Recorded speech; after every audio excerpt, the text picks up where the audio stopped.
very difficult for me to speak in front of you this evening on this subject. I'm not much of a public speaker, and I worry that anything I say may have an impact on my job. But I feel very strongly on this one item, and so it's worth the discomfort. Please know I really have only the best interests of our staff, our parents, and our students at heart. The proposed CGS office construction slated to take place this summer is difficult for me to understand in some ways, since there was such a massive amount of work that took place last summer to make the new office work for our school. I commend the efforts of Mark Scully and the team that made our renovation happen, because our office does work right now.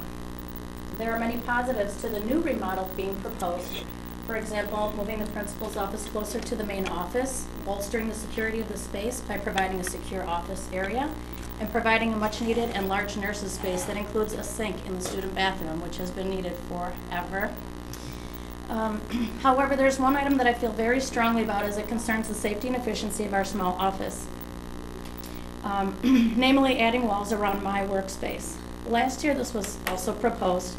Our administrator at that time understood my and my co-workers' concerns and kept the already smaller office from being chopped up further by walls that would obstruct view, sound, and our work efficiency.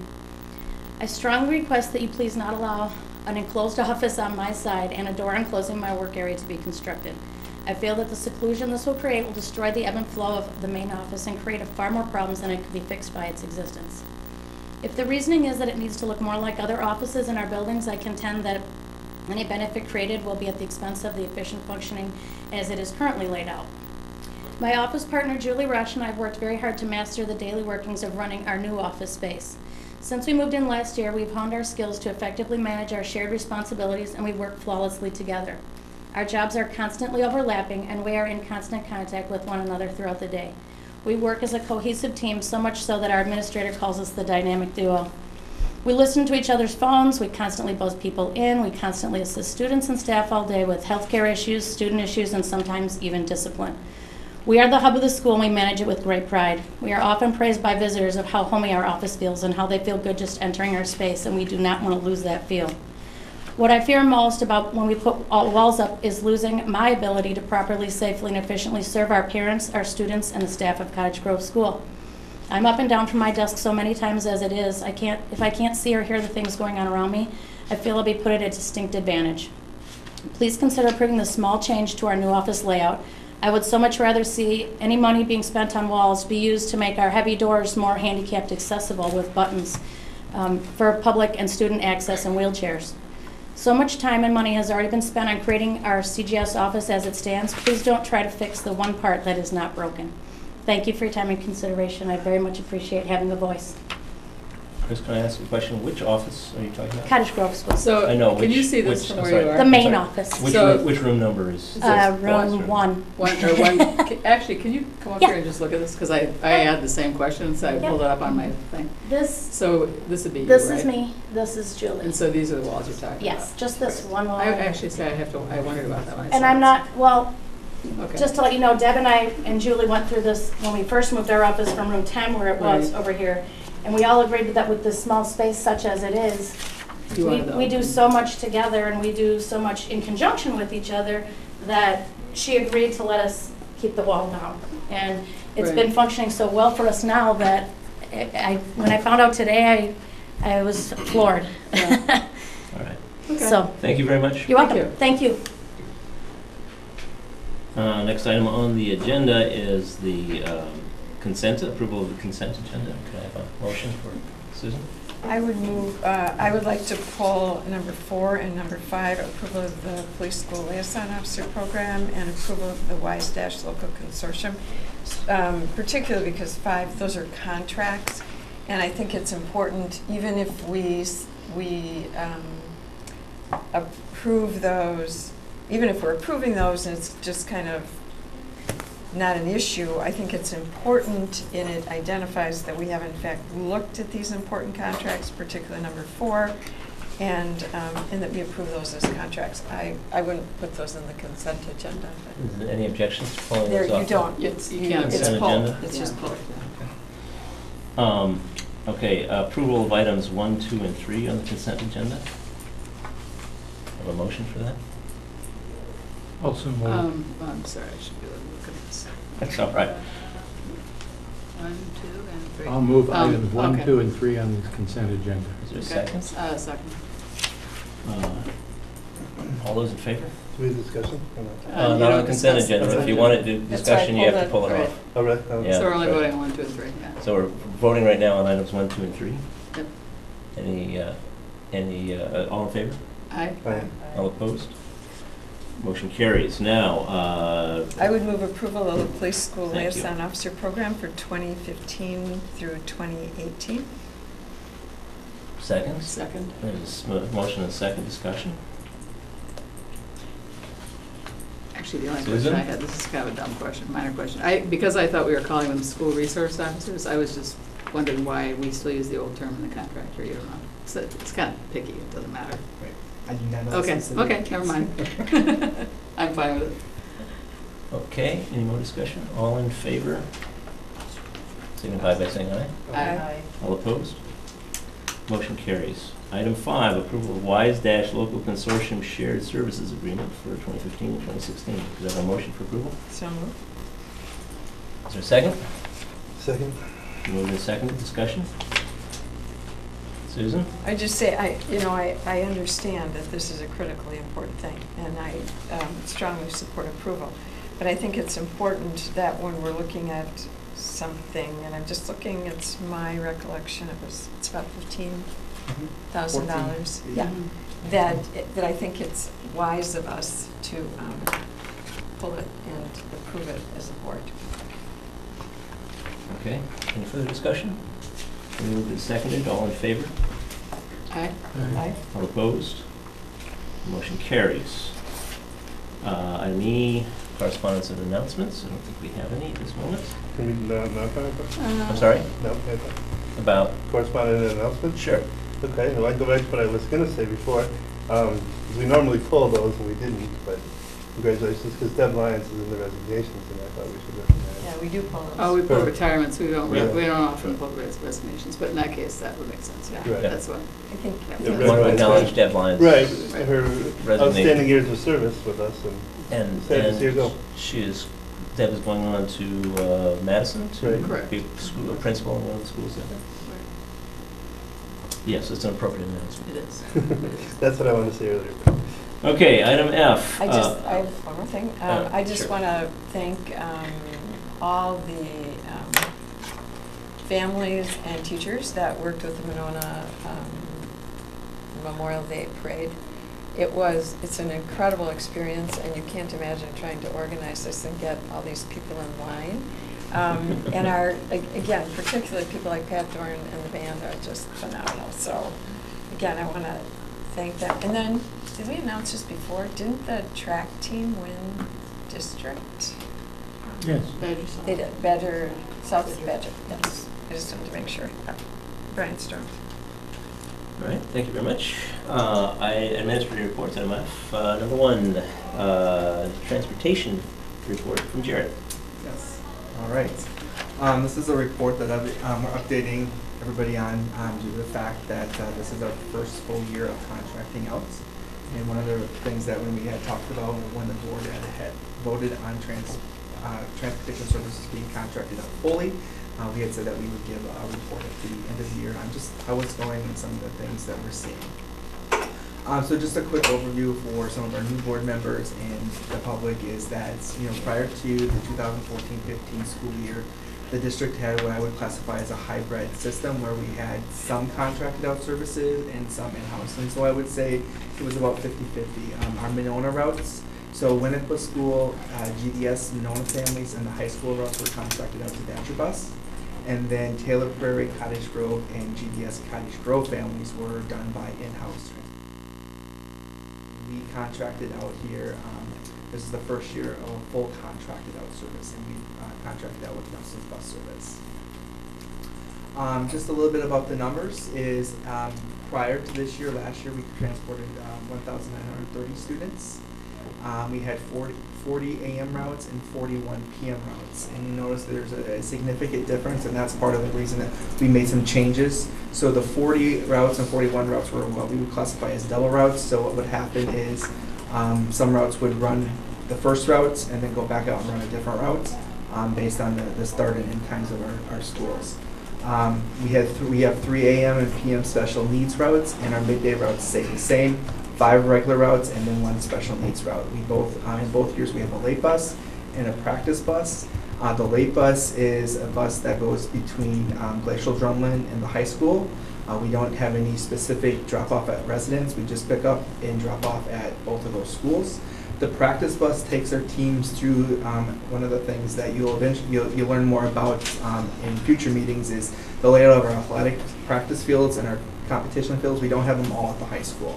So one of the things, for example, gymnastics is done at Turner. So individuals that cannot get transported to or don't have a method of transportation, we provide a practice bus to them. So what will happen is we schedule it where the practice bus will go to Turner's and then go out to Taylor Prairie where the basketball team would practice, and then to GDS, and then we just reverse and bring it back to the high school. So this year, 14-15, we are transporting 2,125 students. We have 27 AM routes and 26 PM routes. The same amount of special needs routes exist now as it did last year, and our midday routes are the same, and same thing with late bus and practice bus. We did obviously from the numbers you can see we've seen an increase of about 195 students riding the bus, and there are multiple different reasons for that. Our residents grew by about 103 students this school year, so depending on that, and we also have when an individual moves from one school to the other school, they might become from a walk zone into a transportation zone, so that's part of the reason that we're seeing some of the increase. Another thing that I did not include on here is we used to own or lease 15 buses.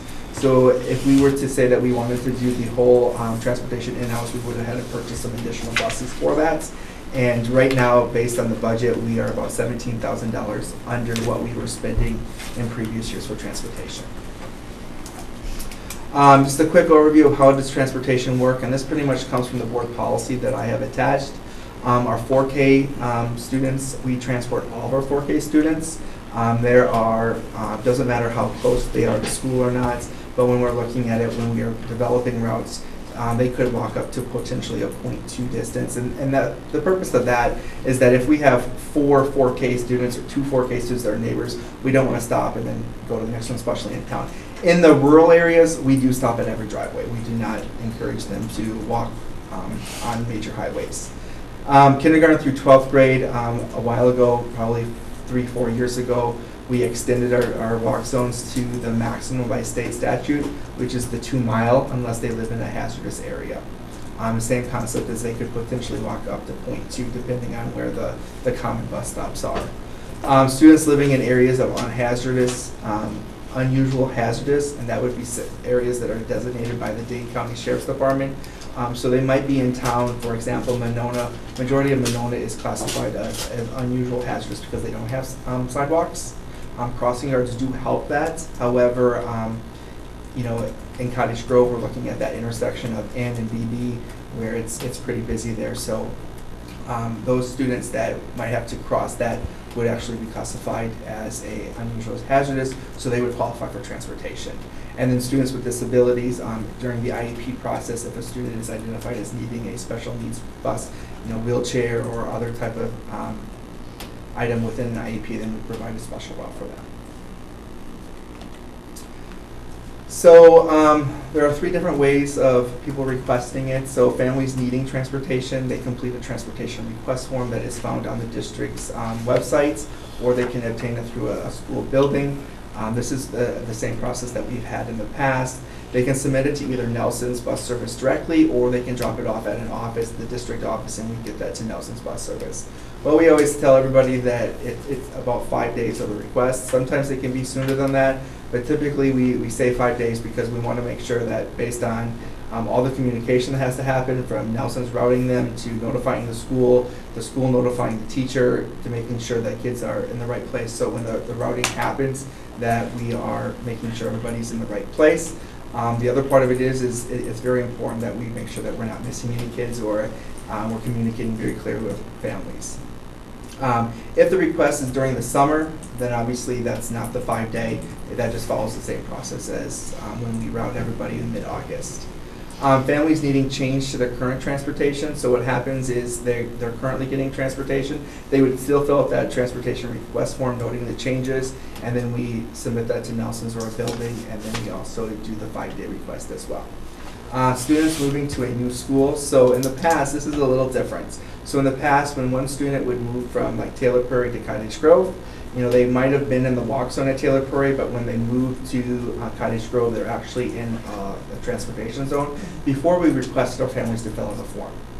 Now what we're doing is they're getting automatically routed, so there's no chance for someone being forgotten. Then in mid-August, when we send out notifications, then they can let us know if they don't want transportation or not. The only time they would need to fill out a form is if they're not being transported to the residence. They need to go to a daycare provider or another place that they're being recognized as their place of being picked up or dropped off. Some other things, obviously, no GIST ridership. This is something that we do get questions on a lot. This isn't a change, and it's being applied across the district consistently. One of the things that we've seen in the past is before we had some buildings that would approve it, some buildings that would not, and then became some confusion. Now, obviously, if there's an emergency situation where there's like a major illness, a death, we're going to do everything possible to make sure that that child gets to where they need to be at. And the schools work phenomenal at that.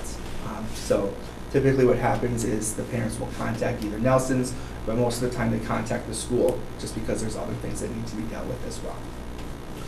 We have the board policy is one pickup and one drop off unless they are in a split residence, where then by law we do give them 2 assignments. So if they are 1 week with mom and then 1 week with dad, then we do accommodate that. We do still offer the buy the bus seat, so anybody that lives in the walk zone has the ability to purchase a bus seat if there's room on the bus. One thing about that is that we do not create necessarily new routes unless we have an overwhelming number of requests for that, and we also do not necessarily create new bus stops. They actually are put to a designated stop. The cost for that is either $75 for one way, which is either a pickup or a drop-off, or $150 for both ways, which is in the entire year. Now, this is only for our residents. We do have open enrollment students that do request transportation. There's no change to this. They can request transportation. Their stop must be within the district's boundaries, so they might be dropped off at a friend's. But what they do is they pay approximately $400, and the purpose of that is what we do each year is we break down what the cost is per pupil. And so we do have a number of families that are participating in the open enrollment. And then transportation information can be found on Infinite Campus. In the past, we never had that access out there, so this was our first year. And I think one of the, obviously if we look back into the beginning of the school year, there was a lot of concerns, there was a lot of mishaps, unfortunately. And part of it is that we went to Infinite Campus full-fledgedly, and that's how we expected parents to get that. Even though we sent out information to families and communicated that, not everybody had the Infinite Campus passwords that they needed, not everybody had access, didn't know where to find it. So that's one of the things that you'll see is change for the next coming year, is we're actually sending physical letters to every single family in the mail around mid-August. So they will get that, plus Nelson's bus service will be at each of the back-to-school nights and registration nights. Just one more, Charlie. What's the approximate cost of that meal? Pardon me? What's the approximate cost of that meal? Our mailing? Yeah. I have no clue, and that will be something that Nelson's will take care of. So. Okay, thank you. Yep. Just a little bit about behavior on the bus. I know that's one thing that, the primary job of a bus driver is to drive safely on the roads. I think it's always amazing, and one of the things is transportation is never an easy thing to deal with. And I say that because, we have one bus driver, and potentially that bus could have 60 kids on it. We would never want to do that in a classroom. And the teacher or the educational assistant or the principal has the ability to pull a child out of the classroom if there's a behavioral issue. Or we have a bus driver that actually has just a mirror, and they're supposed to catch everything behind them along with drive safe on the road. So what happens is, prior to the bus driver submitting a bus referral to the school office, typically what happens is the bus driver will remind the student of the rules. So I'll just use an example of, we don't allow chewing gum on the bus. The bus driver will remind the students, might remind them again, might ask them to come to the front of the bus to spit it out. might put them at the front of the bus for the route. But after 3 or 4 times, it becomes not just chewing gum, it becomes sort of a disrespect issue, and at that time, they would submit a bus conduct report. The bus conduct report does not just go directly to the school. The bus conduct report actually goes to the terminal manager, who then reviews each of those and determines if they are valid, asks questions of the bus driver, so that when we do submit the bus conduct report, it is submitted through Infinite Campus to our buildings, and then the buildings are the ones that will work with the students, report back to Nelson's Bus Service on the outcome, and that's all done on Infinite Campus. So for example, if the building principal says that you're going to have an assigned seat in the front for the next 7 days, then the bus driver enforces that, but that punishment is handed down by the school. Bus drivers in Nelson Bus Service cannot kick any kids off of our bus. That's something that has to come through one of our building administrators, and the reason that is because of due process and making sure that everybody has a fair and there's the levels of reaching that has been followed. What has changed? So when we had the previous years to what we have now, one of the things now is that we do ask parents to contact Nelson Bus Service regarding transportation questions. Part of that is that they have the full oversight of our transportation. I meet with them weekly, so if there are major issues that are coming up every Wednesday from 8 to 10, I'm at Nelson's talking through things, trying to figure out what we can do to improve our system. They obviously can contact the district office, they can contact the building, but we would refer them to Nelson's to get more information quicker. Otherwise, we can do it, but then we're calling Nelson's, getting the information, and then going back and calling the parents. So we believe it's a more efficient process of getting the information to the parents. 4K and kindergarten students must have an adult be visible to the bus driver at drop-off. Before it was just 4K, so we added kindergarten just because we don't believe that kindergarten at that stage just should be able to get off of it at a bus stop and just walk home. Our special needs routes have paraprofessionals. In the past, they did not have those.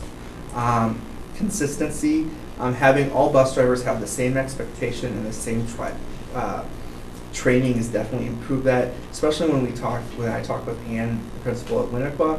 She always dealt with Badger Bus, and then the other schools were dealing with our own bus drivers. And so we had literally 2 different systems happening in the district. So when she had a behavioral issue, she would work with Badger Bus. But if Connie had a behavioral issue, she would work with our bus drivers. And so our bus drivers had their own training, Badger Bus had their own training.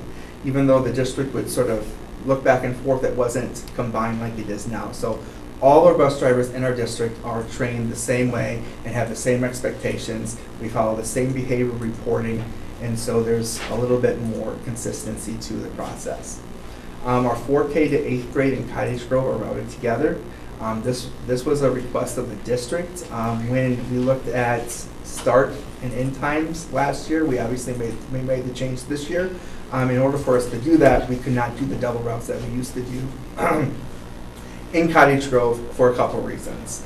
Number one, if we were going to do the double routes, we would have to have all separate routes because it was like a 25-minute difference. And so in order for us to have a very close start time in the mornings, we needed to put all of our 4K through 8th grade kids on one bus, which is very typical across districts in the state. Doesn't mean that's what we have to do, but in order to achieve the change in the school start times, that was one of the things that we had to do. And we also set up a standard for students per seat. And I know this is something that sometimes when you look at the bus, it's hard to see it, because when we're looking at the capacity of a seat, or the capacity of a bus, 4K through 2nd, we're saying there should be 3 to a seat. 3rd through 12th, we're saying there's 2 to a seat. So when we are routing our kids, that's what we're doing. Now, when they choose to sit on the bus, they might choose to sit 3 to a seat. The other part of it is that when we transition to a new transportation, we took all of our data before and we incorporate it. So one of the things that we're going to have fixed for next year is that on the routing information that was provided to Nelson's last year is some of our 4K offsites were arriving 5 minutes after the start time. That's something that came through from the transportation. Obviously, that's not what's expected from us. So when they routed it, that was their plan. And instead of going back and changing it all, we're going to get through this year, and next year, that's something that's they're going to be arriving 10 minutes before, 5 to 10 minutes before. So whenever you switch over, you always have some of those things that we have to get caught up on. And the other part of it is a new bus service has to learn the culture of our school district. Obviously, you can look at Whitewater or McFarland, they have a complete different culture in the way that what they expect for transportation. So I would definitely say that Nelson's have made a lot of strides this year in doing transportation our way, and definitely in giving us input if that's not necessarily the industry norms. But what we can do is we can meet in the middle. So some of the bus driver training that happens is there's monthly safety meetings. Like I said before, we had training in-house for our bus drivers, and we did monthly safety trainings. Badger Bus Service had monthly safety trainings as well, but it wasn't the same agenda, it wasn't the same trainers. So what we've done is we've actually had multiple appearances from our district to go to their meetings and train about PBIS and other additional types of student management.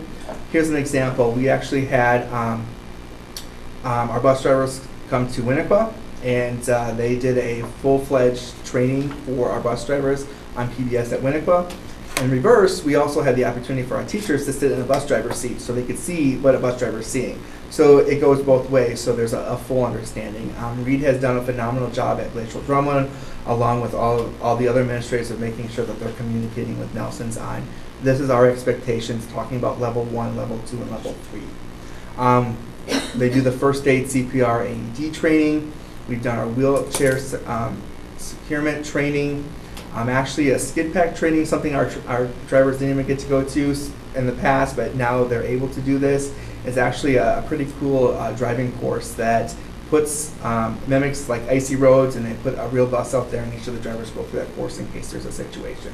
And something new that Nelson's is doing this year is what they're calling a school bus rodeo, and that's going to be at Whitewater. And so all the drivers will go through a course and follow up and do some more hands-on training. Will that be on TV? It could be on the news. The other part too is a lot of this type of training, the hands-on training, even our drivers, when we had them in-house, were just more watching video of it. We didn't really have the facilities or the capability of sending them to, Fox Valley Technical College or setting up a real live road course for them. So that's definitely an improvement on that. And speaking of bus driver training, as of right now, all of our bus drivers except for 3 have been employed with Nelson's now. I pulled this information out of the parent survey, and obviously if you took the parent survey, you saw the questions, but combined it all together, and the questions were, what do you think of transportation? Are they welcoming? We had 290 responses, and you can see just as we go across, welcoming, helpful, knowledgeable, approachable, responsive, and caring. And definitely for the first year, these are numbers that I'm very happy with. Obviously, I would like to see those strongly disagrees, the 2% completely go away. And I think that's where we have our philosophy as a district, continuous improvements. And I think part of those things come back, when I look at the responses, come back to the first couple weeks of school. And I think that was not necessarily anything on one party's plate. I think it was just a combination of how we've done things in the past, assuming things were going to continue. We did require all of our families to submit brand new transportation reforms that we've never done before. So some families submitted them, some families did not. We relied on Infinite Campus to communicate it all. So definitely took those 2 weeks of not pleasant beginning of school with transportation to being able to improve what schools going to look like next year for transportation. New for 2015-16. Only families that need transportation changes or new requests will need to fill out the form, which I definitely think will help families not worry about every year filling out that same form and then being routed, and they'll be able to be rolled forward. And part of the reason that is because our Infinite Campus system is tied in with Nelson's TransFinder system. So kids that are moving forward are automatically rolled forward. Kids that are already part of transportation are rolled there as well. All families will receive a letter stating their transportation assignment, and that will go out in mid-August.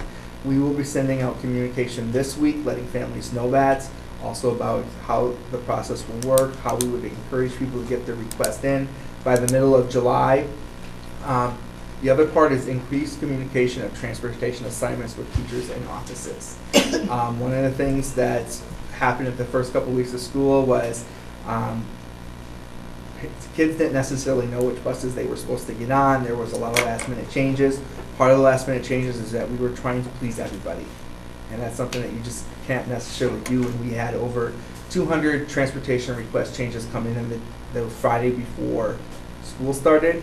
And Nelson's worked through Labor Day weekend to get those changes, which obviously resulted in some time changes in the routes, and try to notify people, and it was sort of the perfect storm came together.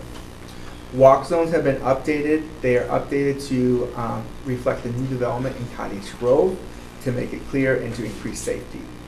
One of the changes that we're doing is currently our walk zone for Cottage Grove Elementary School goes across BB. We're narrowing that down so it's kids that live in the Taylor Prairie area do not have to cross BB.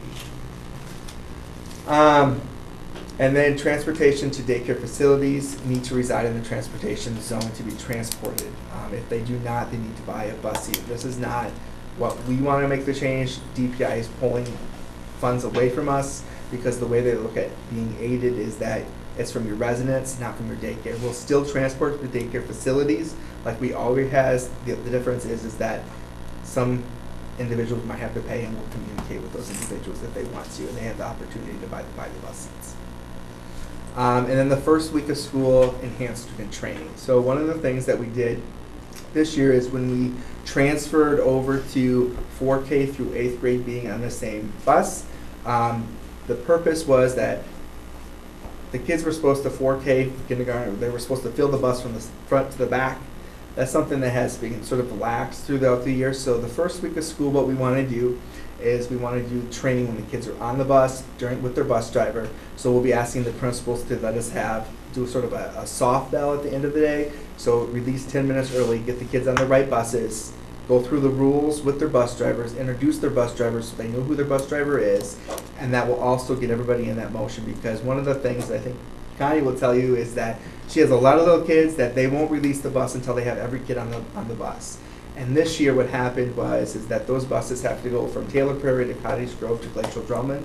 So if the kids don't know where they're going, or there's not information in Infinite Campus, or it hasn't been communicated with the offices, those buses are held up, which then prevents everybody else. And that's what happened the first day of school. So what we're going to do is we're going to make sure all that's communicated. We're going to actually do physical training, and we're going to do it the first week of school so the little kids feel comfortable. They understand that they need to sit in the first 2 or 3 seats, and then when they go to the next school, then the other kids will get on, and they'll be able to see that, and we'll do that for a couple of times. We do a phenomenal job, our principals and our buildings do a phenomenal job of training on bus safety, but what happens is the bus comes and the class comes out, and so some of those kids are not riding the bus, but actually having that training while those kids are on their bus route, I think will also enhance the ability to understand, and having the bus driver be part of it. So they really get to know the bus driver more than just, he's my bus driver, she's my bus driver. And so that was a very quick overview. Some of the things that obviously will still be coming forth is behavior. I think that would be a good thing to bring up during our PBIS training, and are we seeing an increase in bus referrals and things like that. And I try to get some of that data, but I'm not an expert at pulling the behavioral data, so we're going to leave that to the PBIS teams that will present to the district. That's for our benefit, general benefit. How is transportation paid?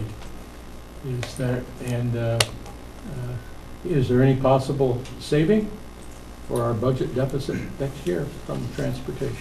So right now, based on what we're doing, is there's a small budget savings. I don't say it's $17,000. I don't think $17,000 is the reason to contract out busing. Because when you're talking about contracting out something for a significant savings, $17,000 in a $33 million budget is not significant.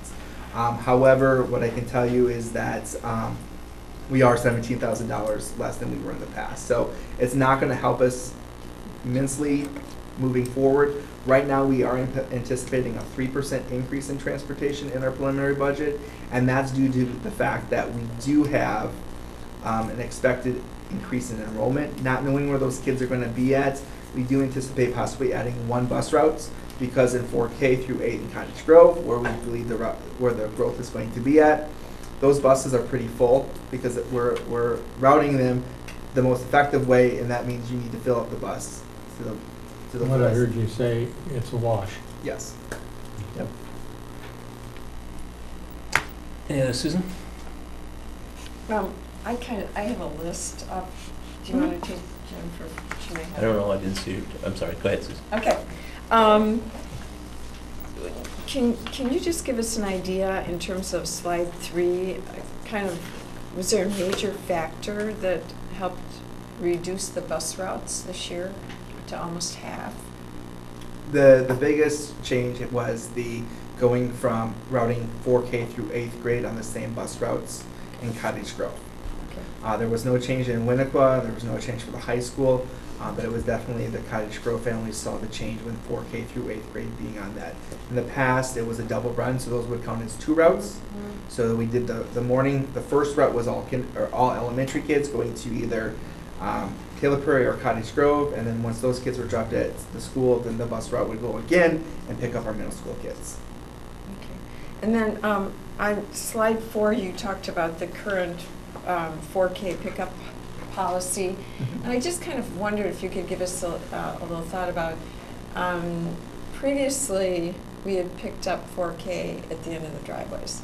So for instance, we have a 4K student in our neighborhood who could easily be picked up. He's the only one there. This was actually last year, he's the only one there.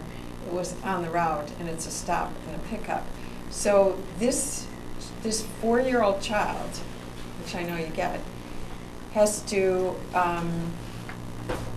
cross a street with traffic, 2-way traffic, cross a bridge by himself and another street. So I just kind of wondered what our thoughts about, because we used to pick up 4K at the end of the driveway. And I understand if you're just moving, if you've got 4 kids or they're within a block and they're all on the same side of the street, but I mean. Yeah, I mean, that's something that I obviously don't feel comfortable with, and I was unaware. Is that happening this year? Last year. Oh, last year, okay. So, going back to having policy followed consistently across the district was one of the purposes of us deciding to contract out. That was one of the issues that we were having with Badger Bus. To be very honest. We did. That's, yes. We did. That's But something that the board policy is very hasn't clear. changed. Point 2 really is not very far when you look at how far that, maybe that's 1 or 2 houses down. So, but if that's something, I mean, obviously we don't want kids walking across the street, especially over a bridge when they're 4 years And old. another street. In another street, yeah. So in that case, would you want the parent to contact Nelson? I definitely would ask them, to contact Nelson's. If they feel like Nelson's not addressing them, then they definitely can contact myself. Okay. And we will make sure that we get, Okay. I mean, we gotta look at it. Because the other part of our board policy says is that we don't necessarily go down cul-de-sacs, because getting buses in the area to turn around. This one's straight, I guess, Yeah. because of the dead ends down there. So we investigate those all individually on, so sometimes it works, sometimes we're unable to accommodate what we really want to do. And then,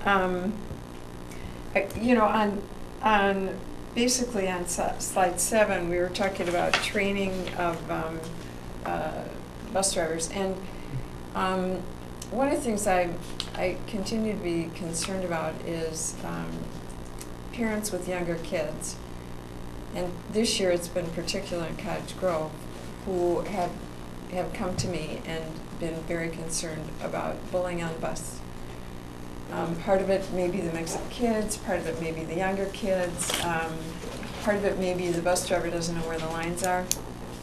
And I was actually talking about that with the teacher at Winnequa School who said, oh, so I don't know, are you aware of what Winnequa School did, basically?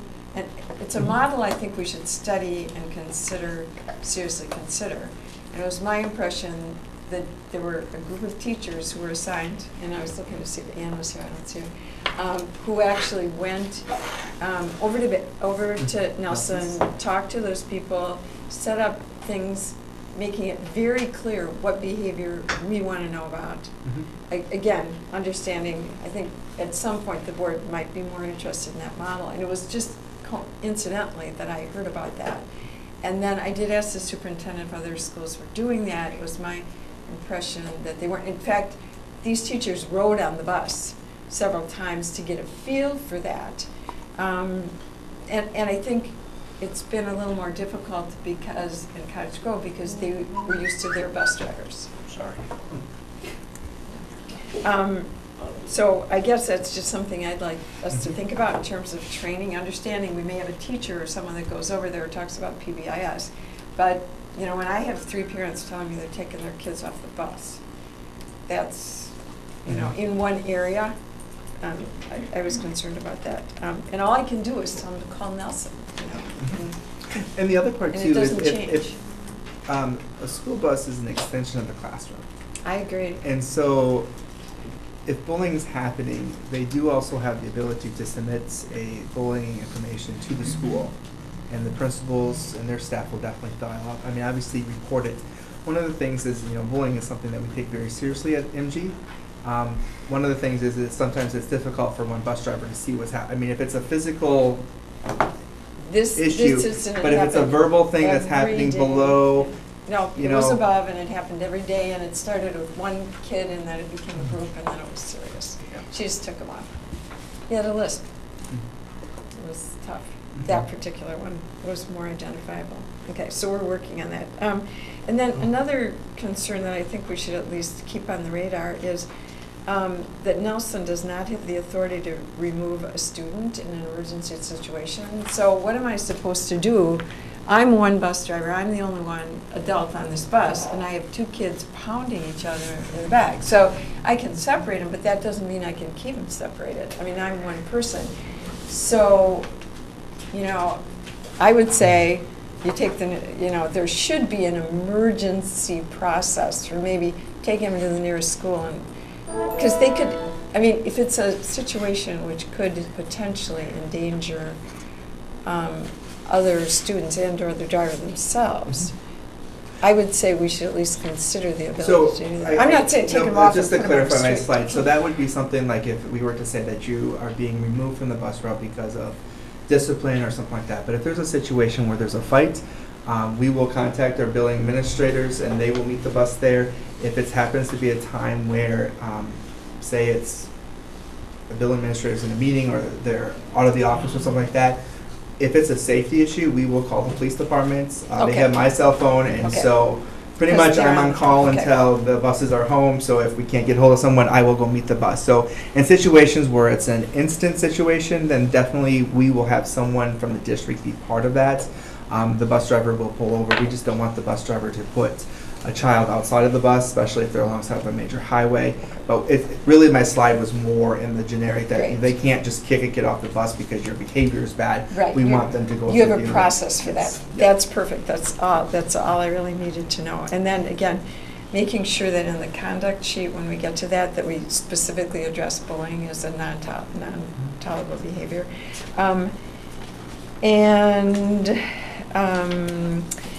The emergency thing, I just read a recent article. I know we had a discussion about EpiPens. Mhm. And I'm just thinking we should continue to do research on that because there is statutory authority that allows personnel to use an EpiPen, Mhm. and when it's life or death. So yeah, so that would be part of our first aid training for Oh, them. okay, So they 'cause have I the- didn't see I didn't that. list it out specifically, okay. but they do have EpiPen Super. training as long as the EpiPen is carried by the child. They don't okay. carry EpiPens on the bus. Okay, super, that's it, thanks. Dean? Back to the money again. Susan pointed out in that one slide, you went from 40 routes to 27. That sounds like a 1/3 reduction to me. And you say the money's a wash. Kind of educate me on the how this is calculated. Is it buses, routes, kids? How's that come about? If I read that, Mhm. that looks like a real efficiency that you're going to gain. Then you said we had no excess funds to spend on other things. Right. So how that works is the double routes, we were still paying the bus drivers to continue on those, so that was an hourly rate. So when we went down from 40 routes to 27 routes, we still had to have, so ultimately we still had 20, let's look here,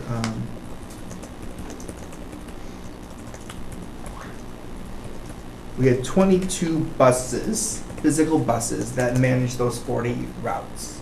So when we went with Nelson's, we actually have now 27 buses that are out doing it. So we were still paying our bus drivers an hourly wage to continue to on to that second route. So really the equipment side of things, we have the same number of buses out on the road. It's just how we manage that. So now we will have a bus driver that might be being paid for an hour worth of work. Before we would have a bus driver being paid for 2 hours work because they were doing double routes. So basically what happened is that we're getting better services because we have more buses and more routes. And, well, not routes. Yeah. The routes are fewer, but buses are Fuller. And Right. before, one of the things that I don't know if you recall, during our budget reduction process, we had a lot of people would come and talk about how I always see these buses half full. It doesn't seem like we're being efficient with our buses. And that was because we were just running our elementary kids first and dropping those, and then we go back. So they would never see the full bus being filled because they were never on the same bus. But we're still covering the same mileage. Actually, our mileage is a little lower just because we're doing the routes. after all my effort, you haven't come up with $1 for me. I'm sorry. Jeff? Guest ridership, if we change our policy, does Nelson have a policy on that? No, but I think what we would have is, speaking with our building administrators, they would have a concern with that. Yeah. Because I mean, I realized that this year we talked, but I had always just done it before and I've never had a problem. You know what I mean? So, you know, because I think there's a lot of things. No, and I agree, and when we had the conversation, it Right. goes back to that consistency where one would do it, the next would do it, and our bus drivers did. And they felt if the principal signed the notes, I should probably let them on. And now it's, you know, the bus drivers have been instructed that, or, you know, this is what our procedures are, this is what we're not. And so I think it becomes more of a, when we talk about guest ridership, obviously the standard across the state is that they highly disencourage it because they don't want, you know, what if a child gets on the bus and then forgets that they're supposed to get off it? Then it comes back to the liability. Well, it's the school district that did not drop that kid off. And we expect our bus drivers to know the kids so they know what drops they're doing. But the other part of it is at the end of the day, if you would go into some of our smaller, you know, our little kid buildings, so our kindergartners, our first graders, you know, they are getting in lines and the teachers are doing a lot of work of making sure that they're within that specific line. You know, then when we get a little older, yes, they probably have the ability to do that. The other part of it is that we don't also want to discriminate between, okay, yep, I have a fifth grader that's able to go to a friend's, you know, but then we have a fifth grader that potentially has special needs that the parent says, yep, they can come, and then there's just things that the bus driver doesn't necessarily know where they're supposed to get at. So definitely something we can talk about, but I know that feedback from our buildings have been that they would prefer us not to have the guest ridership. Okay. It seems to me some of these kids are on the bus for an awful long time, and obviously if we went from 40 to 27 routes with more kids, do we know what's like the longest route anybody rides compared to last year? This year compared to last year? No one's on the bus for more than, from the time that they get picked up to the time they get home in 45 minutes. But that's a long time. So yeah, so when we went from 15 minutes to 45 minutes, yes, that's a tremendous difference. Because it's really an hour and a half. Because you got to go to school and come home from school. Oh, two different, yes, Right. for a whole day. For a whole day, right. So from the time, like say for example, if you have a child that's at Taylor Prairie and they're on the first one of routes, on the first set of buses that pick up at Taylor Prairie, they're getting on the bus right away. Then they're going over to Cottage Grove and they're picking up there, and then from Cottage Grove, then they go over to Glacial Drumlin, pick up kids there, and then they go out and do the routes. Right. Because I mean, in reality, they're not really traveling that far. Like, Right. I was on the bus half hour, but I live 12 miles from school. Like, these guys are probably what, at like a 7-mile radius, because that seems to be a long time. I don't know what the longest was last year, but I don't know if that trade-off is 20, good. 25 minutes. Because I don't know if we that were trade-off is good, I guess is what I'm trying to say. The little bit of money for that. Do we have any way to get how many calls they're getting regarding our district, response times, and how many calls you guys are getting?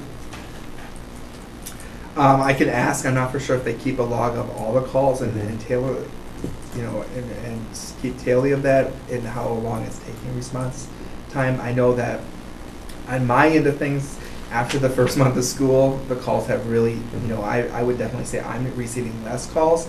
I can't speak for the buildings if they're receiving more calls or not. Because in my mind, we're paying them to perform a service, which Yes. would cut, I mean, the biggest reason I voted for it was they wanted to take it off your plate. So Yep. if they're calling you every day, then that's Yep. not taking it. So after the first month of school, where we Uh-huh. had, and then there's just a few of, why are we doing it this way? That's not how we did it Mhm. before, and just getting back on that consistency. So I think, each year, if we continue with them, I think it's going to get better, because they're gonna learn our culture. We're also gonna have parents that understand how Nelson's does business as well, and so it just becomes just like they know how Connie does business at Taylor Prairie, they know how Renee does business at GDS. Mhm. So. Okay, I'm good. Susan? I just wondered with the sheet of rules, where that came from. If that's, because it's not in policy, I didn't know if that's something that administrators came up with in conjunction with the drivers, or. So that was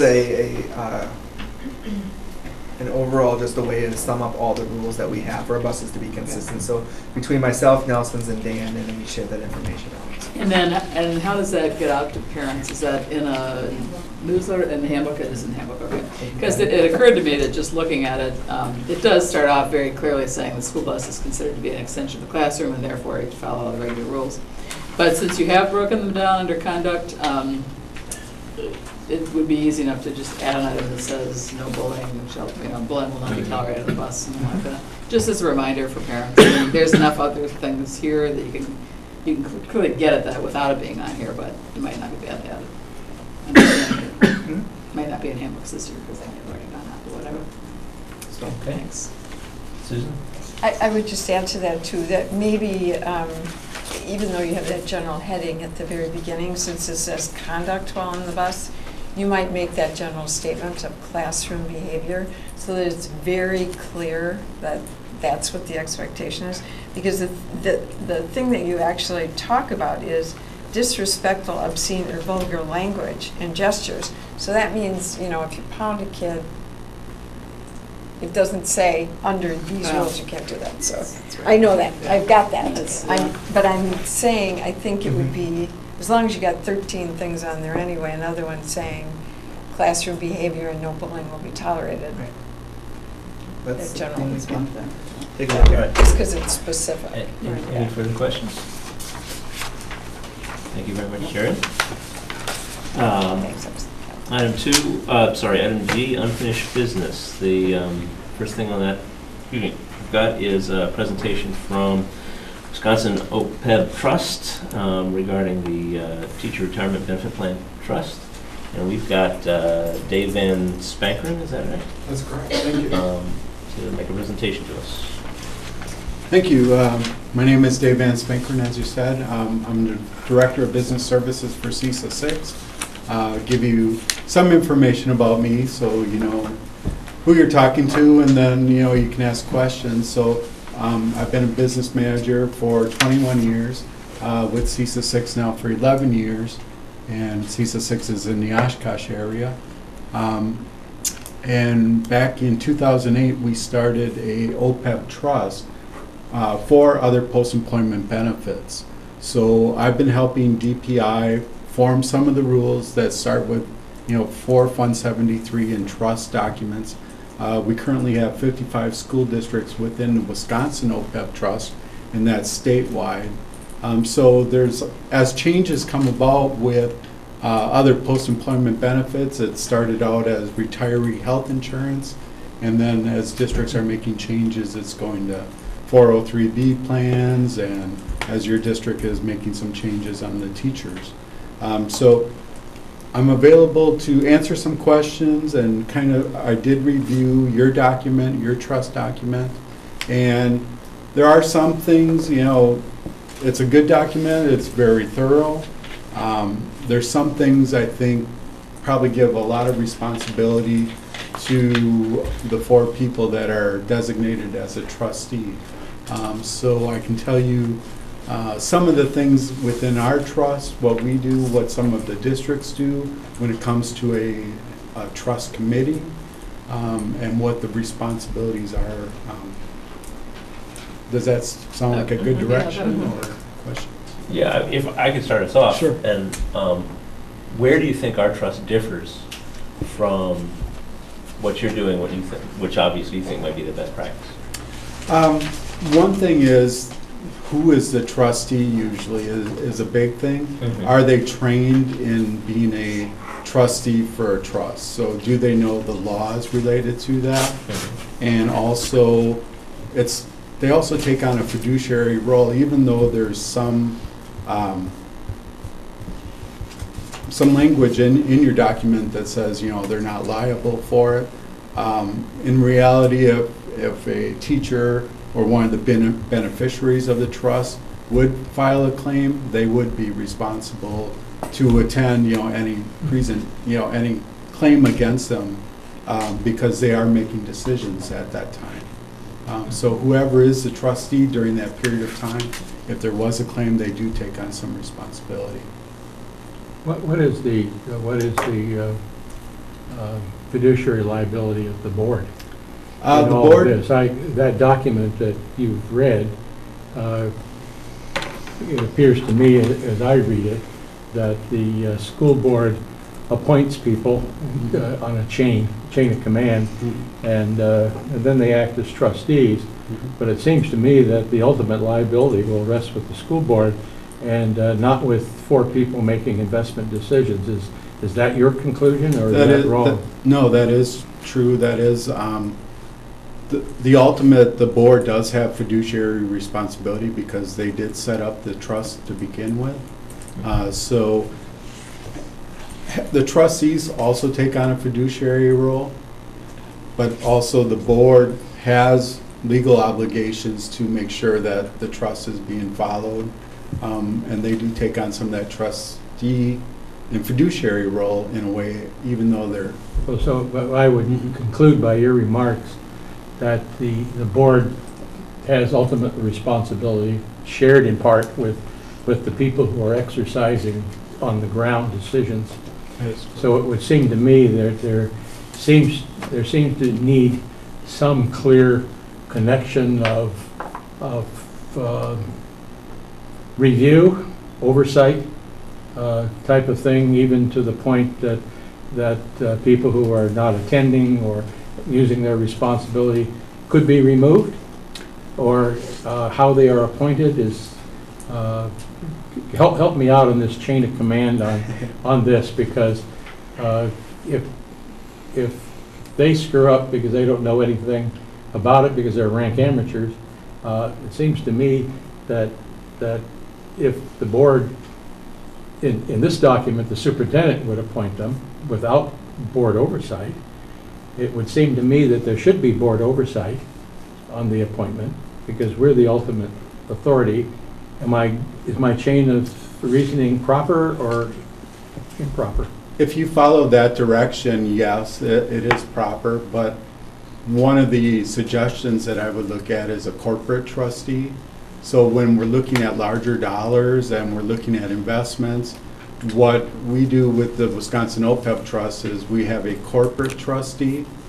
So they take on the fiduciary liability. The board still does, making sure that the corporate trustee is doing their job, but the corporate trustee themselves, we work with BMO Harris out of Milwaukee. So our 55 school districts are under one trust, so the trust agreement is between the district and BMO Harris as the corporate trustee. And with that, then, they're making sure that the management and all the rules of your trust are followed, and that the district itself would designate then authorized signers to make movements through the trust, to make the contributions or distributions to the teachers, to their 403B plans once they hit that max. So that's where a lot of our school districts were looking at, as a superintendent, as a business manager, as a teacher, we're not trained on trust documents. We're not trained even in our program for school business management, there's nothing about trust management. So that's why we brought this on, because superintendents didn't really want to sign their name to be the corporate trustee of the program. And what one district does in our group is Kimberly School District has a trust committee like you have here, but they actually talk with our corporate trustee and our investment advisors. And then with the board, 3 members of the board, as the finance committee part of the board, and then 3 people, an investment advisor from the community, a real estate agent or real estate broker from the agent, or from the community, and also an attorney from the community. And they form the trust committee, and what their role is just advising the school board and the finance committee to make decisions. But in that scenario, is that district also contracted with a corporate They are. trustee? So that's sort of an extra, so do most districts not even have a committee like that? Do they just set up? It's usually You the could- finance committee and the board, yes. Right, so basically, and if there were no finance committee, even the district would just contract with a. That's the trustee. majority of Right. the That was my situations we understanding. present to the board themselves and give them updates on investments and so on. And then basically, it would simply be the responsibility of the district and, or if there's a finance committee. The finance committee just, I mean, you would want a report annually, I assume, to watch what's happening. Yep. And if there's some concern with how the funds are going or not going, you could make a change, I mean, within that company. And so, okay. That's- If I could ask a question, what's the relationship between you and the Wisconsin OPEB Trust and the school districts that are part of that? Okay, so CISA 6 Yeah. designed the Wisconsin OPEB Trust, and we vetted out the corporate trustee working with our school districts at that time. So we vetted out BMO as the corporate trustee and Greystone Consulting out of Green Bay, which is part of Morgan Stanley as the investment advisor. And then we have also an oversight committee. You have an oversight committee. The, does individual school boards work directly with the corporate trustee, or do they work with you? Well, they work with us as a team, so we're really, that's we're a turnkey solution, a team. The corporate trustees, so they sign the trust agreement. The board and BMO Harris signed the trust agreement. And then from there, so then the corporate trustees. I'm sorry, the board, the school board or the? The school board. Okay. Yep. So each school board within each one of our 55 school districts signs an agreement with BMO Harris as corporate trustee. And so the Wisconsin OPEB Trust doesn't have any fiduciary responsibility at that point? Well, the corporate trustee does, and then Corporate also trustee the does. investment advisor, Right. Greystone Consulting, also signs on it. Right. as But a you don't, corporate- you're not part of that? No. Right, okay. Thank you. CISA 6 is a sponsor of the program itself, and then we have an oversight committee of 3 Got it, yeah. superintendents. And okay. Thank you, I understand. You're welcome. Susan? How many districts basically designate the Director of Business Services to be that liaison person with board oversight and board approval? I don't know for sure because, I haven't reviewed Yeah, over 100 Yeah. documents out there. But a number of them either have the superintendent or a business manager as a trustee, but within our program, a lot of them have decided that the school board has decided that they don't want to put that responsibility on the administration. It's more So- having a corporate It trustee. just makes more sense not to have an intermediary in there if in fact what you're going to do is contract with a corporate trustee. Mhm. So why not just have the board directly do it because they're going to be the fiduciary and financially responsible anyway, right? Just, yeah. The question there is, does the board themselves have, experience working with a trust and an agreement? And does the board themselves want to be, because you do push off some of that liability onto the corporate trustee. I was Because- thinking yeah. that the only responsibility, not talking about them really being a trustee or a committee, talking about them just making the final decision on the corporate trustee Yep. and just delegating it. So in other words, if RFPs would be let out, you're just asking, should the board approve it? Is that Right. what your question is? Okay, I was just trying to Yeah. understand. I started with, the Director of Business Services, and sounds like that doesn't really accomplish anything. It just makes more work. And it does get more complicated when, if it was a smaller trust, so some school districts have, maybe a $200,000 trust. You're talking about $2 million plus. Right.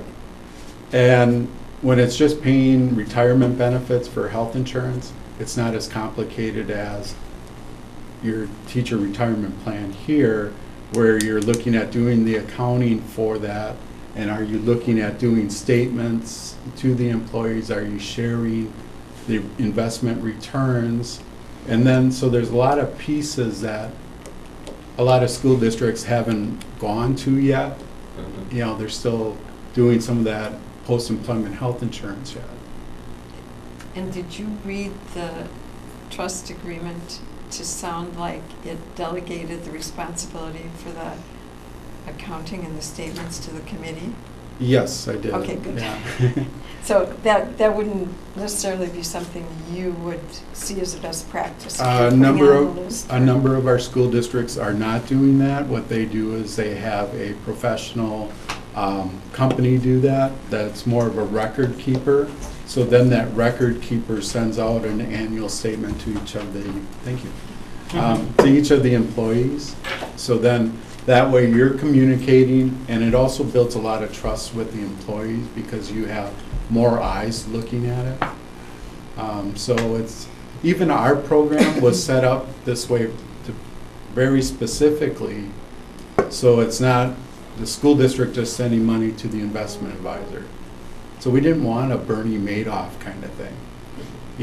We have the money that flows from the school district to the corporate trustee, BMO Harris. BMO Harris sends it off to Morgan Stanley for the investment. They both have record of the money inflows and outflows, because as a district, you don't want a red face and be challenged on those kind of transactions.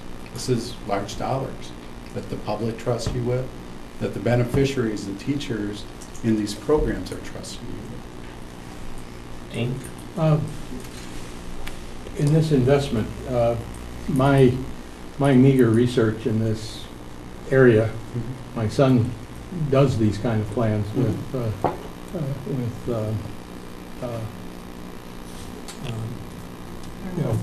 what's the one downtown here? I don't know where it was. Merrill Lynch. But Merrill Lynch. And I also inquired in some other places too. They seem to think that in terms of it's not simply where you might get the best investment, but they're asking for components of whatever agreement that you had, that there be fee disclosure, because I had demonstrated to me that if you don't get fee disclosure, like we have in much of the ones we have currently, that there can be $100,000 lost to the beneficiaries over time. Does yours have a fee disclosure? It does. Hidden as well as obvious, all fee disclosure? All fees are disclosed, right? Okay. Number two, the second component that they have in their building of these is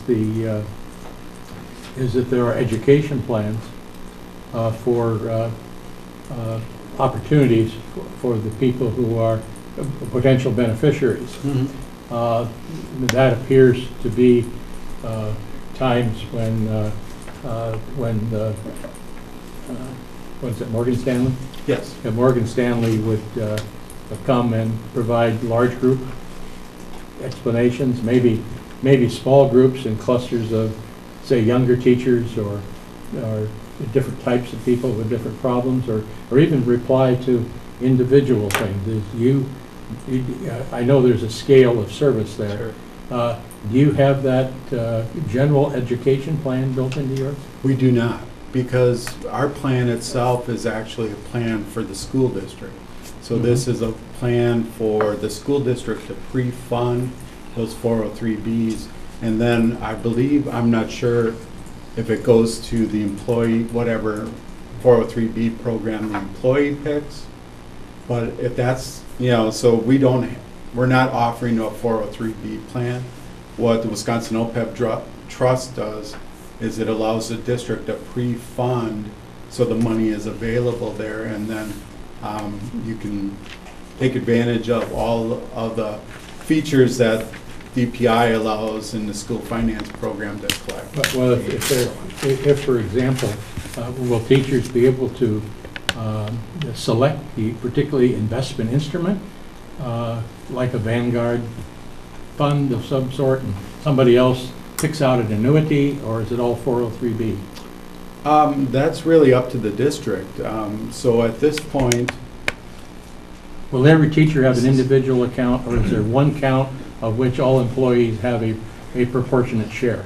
So the first 15 years is district-driven investments, and then after the 15th year, the employee has the ability to select what 403B they want to that money to go to, because they've met the vesting period, and then you would transfer the money over.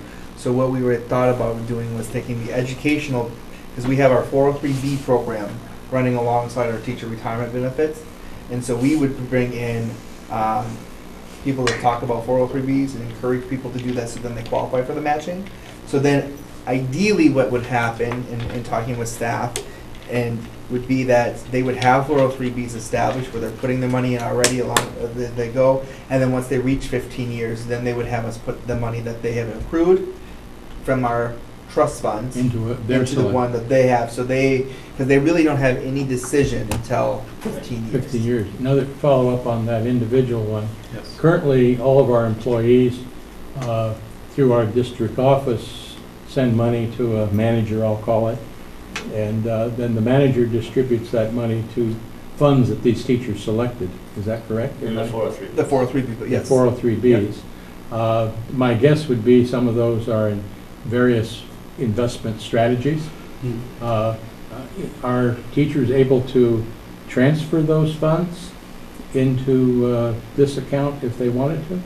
So they would have to continue with that one as separately an individual unless they cashed them in and wanted to.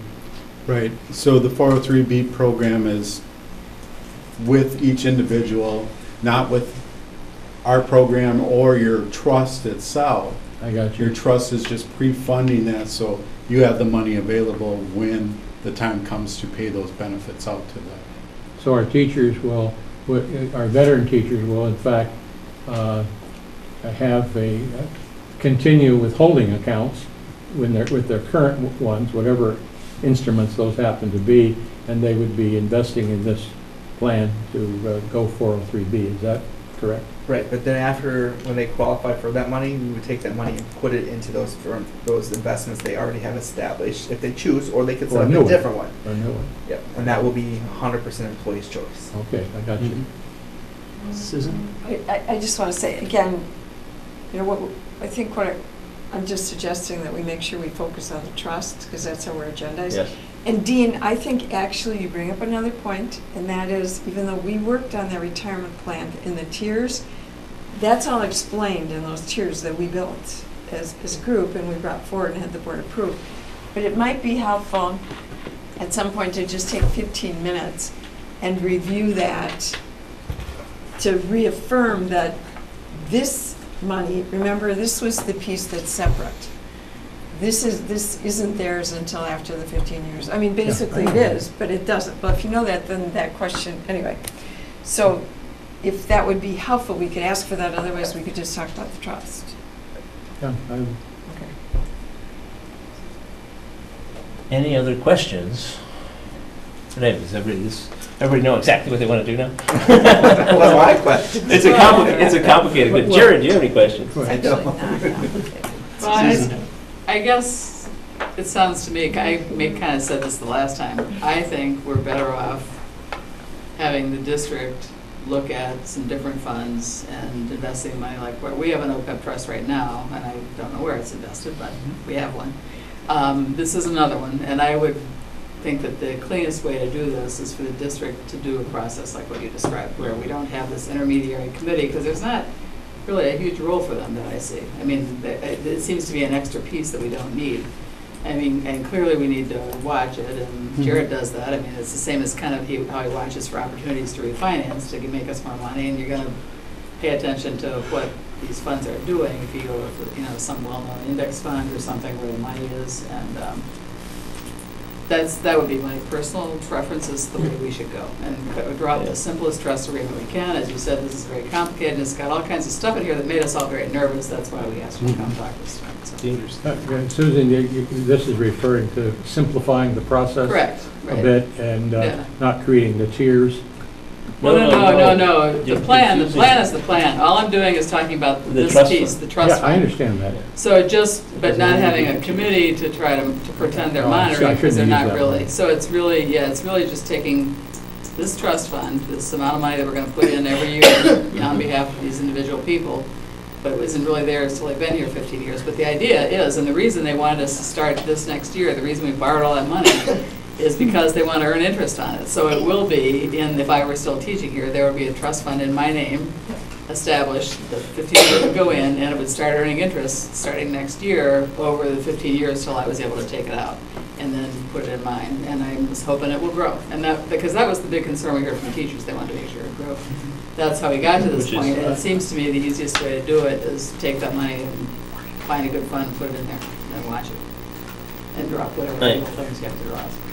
My comment is, I understand that, Right. but the teachers are the ones who benefit if, you know, as the trust grows, not the Oh, sure. district. That's true. And if they're also the ones who lose if the trust doesn't grow as much as it could, which is why I think it's important somehow that we have to build a piece where there's at least an opportunity for the teaching staff to have some input on how this is invested.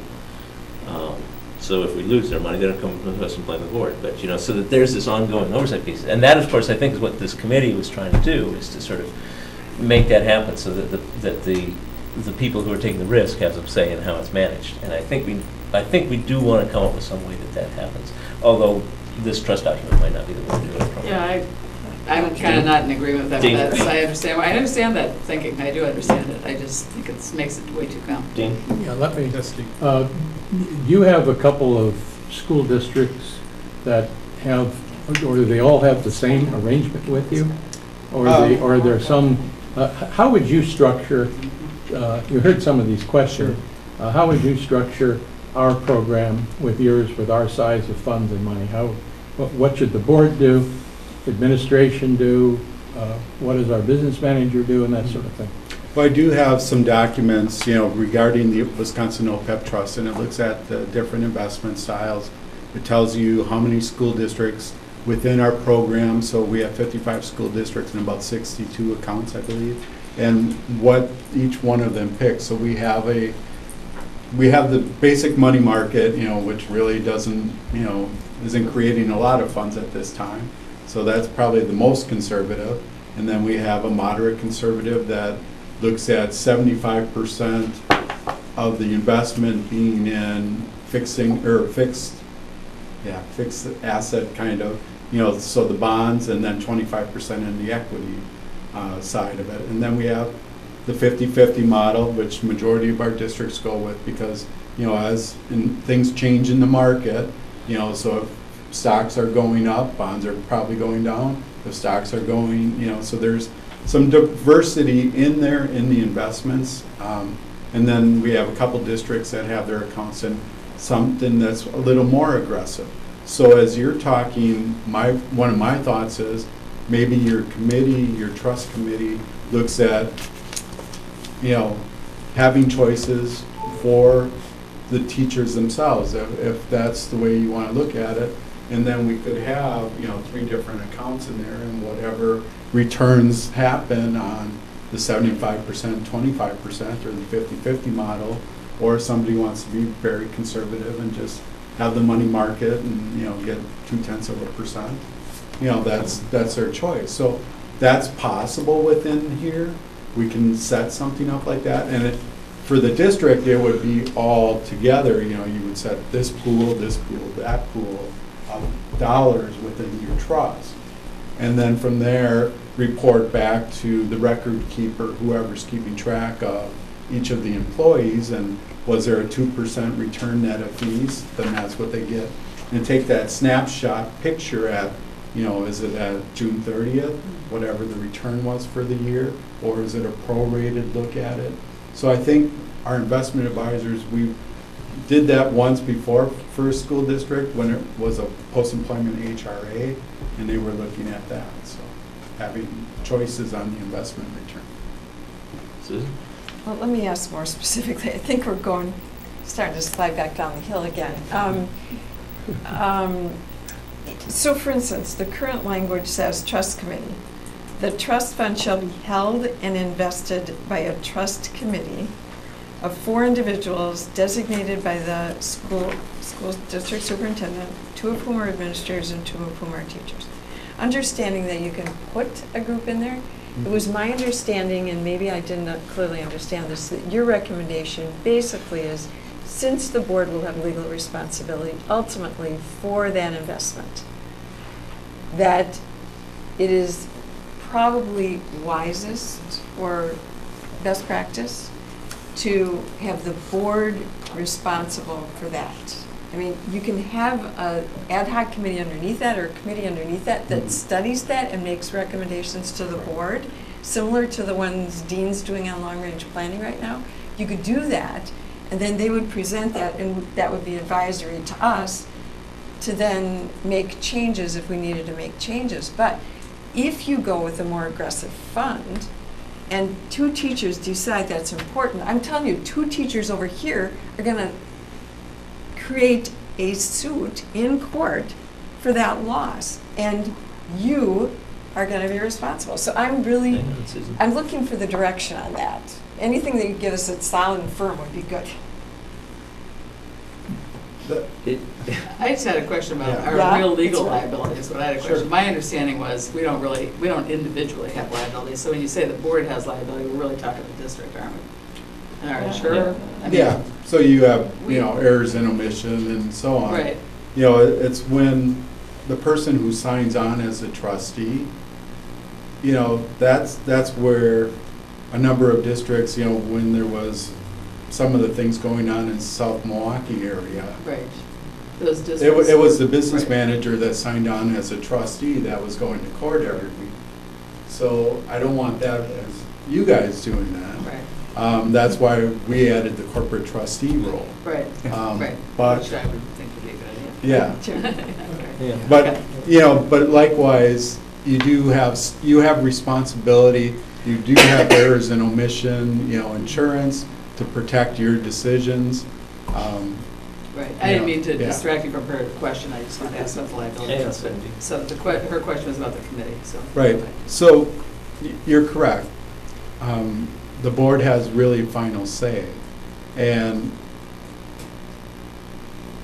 I think you would have advisory committees. So, the board, even in the Kimberly situation where they have the 6 members, they're really bringing it back to the board and saying, okay, Yeah. this is what we want to do with the investments, or do we want to move from, the 50-50 model to the 75-25 model?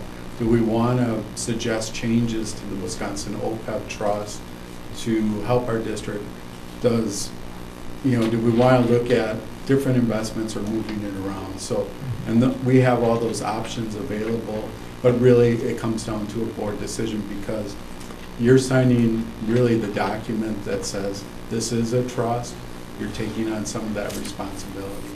And when it comes to investments and so on, it really is That sounds like a model yeah. that's buildable.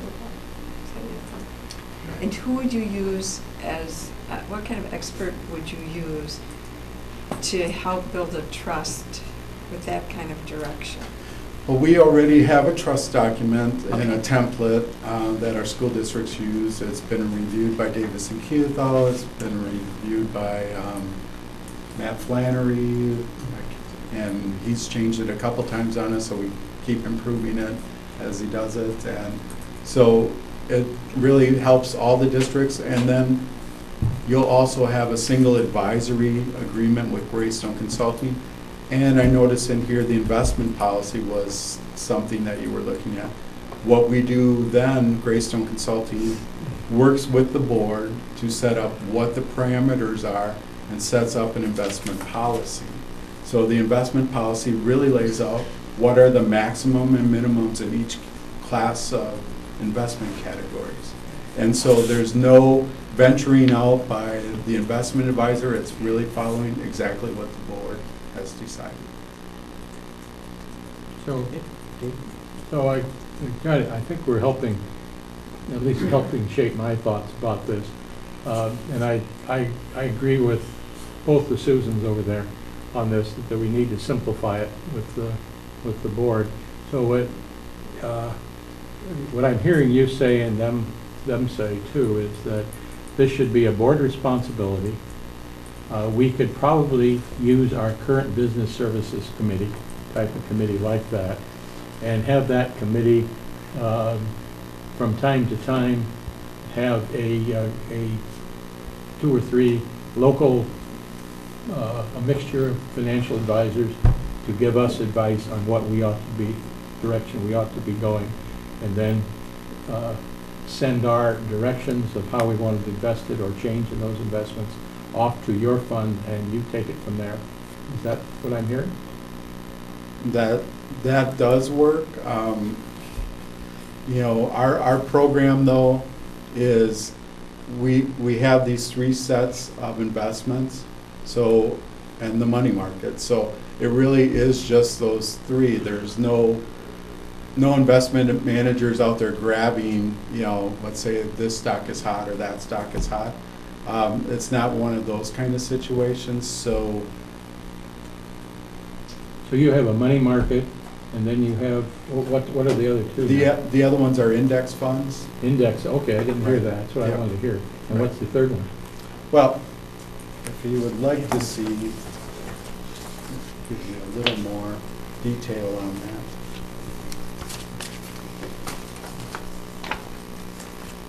Gives you a look at what all the models are and what school districts are in.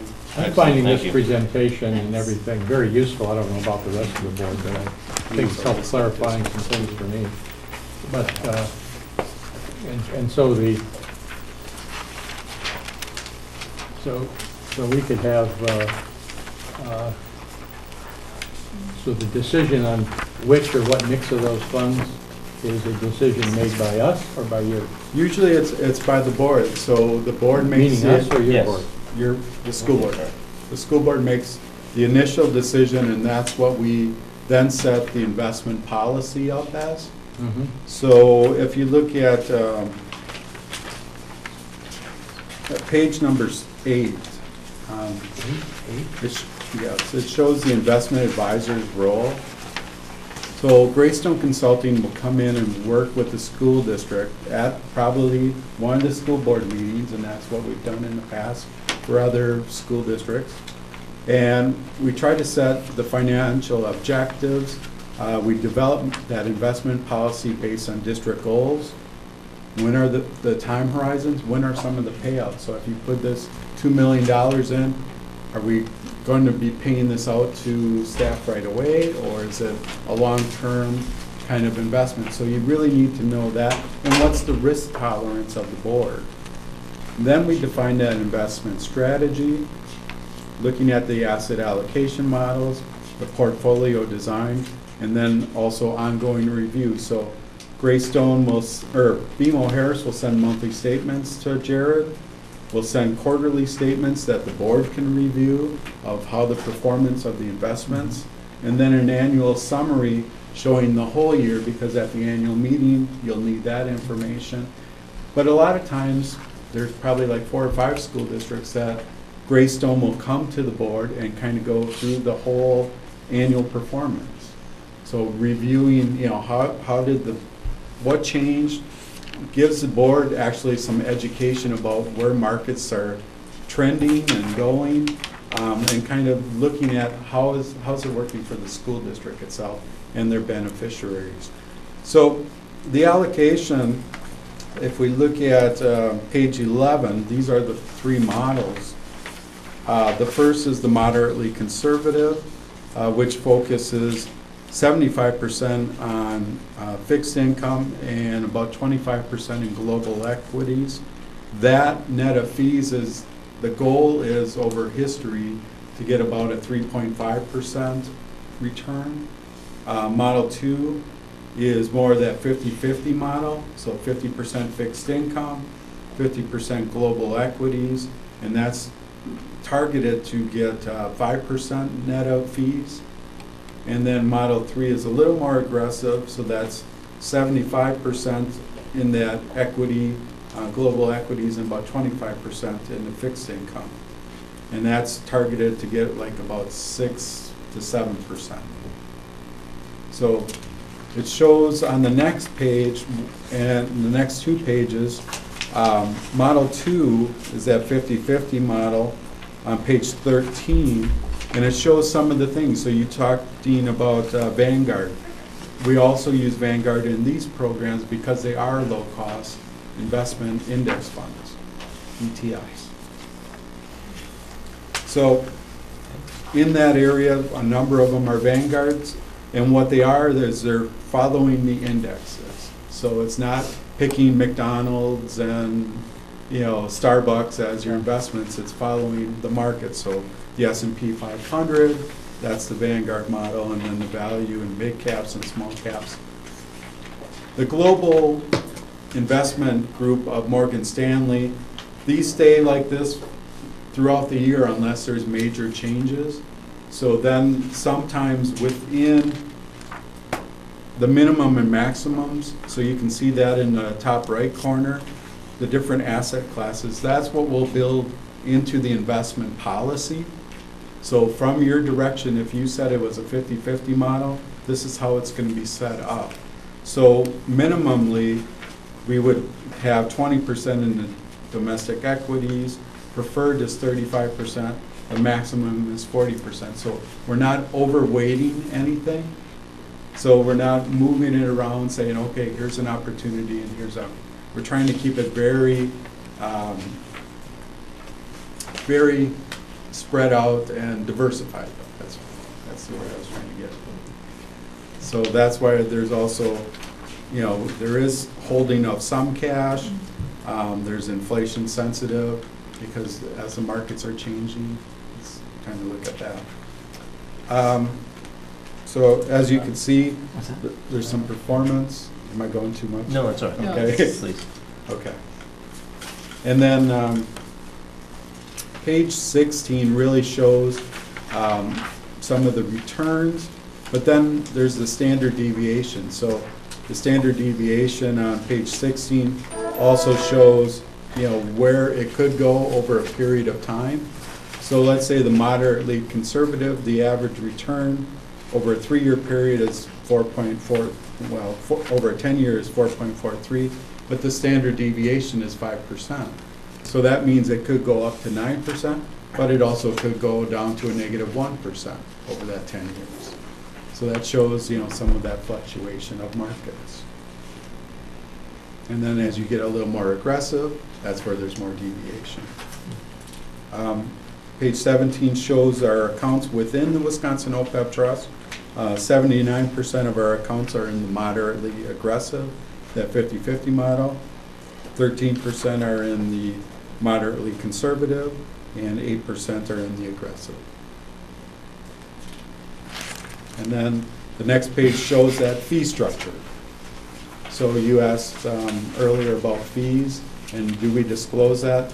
That's all in these pages right here. So there is a CISA 6 sponsor fee, the BMO Harris as a corporate trustee, how many basis points, and the investment advisor.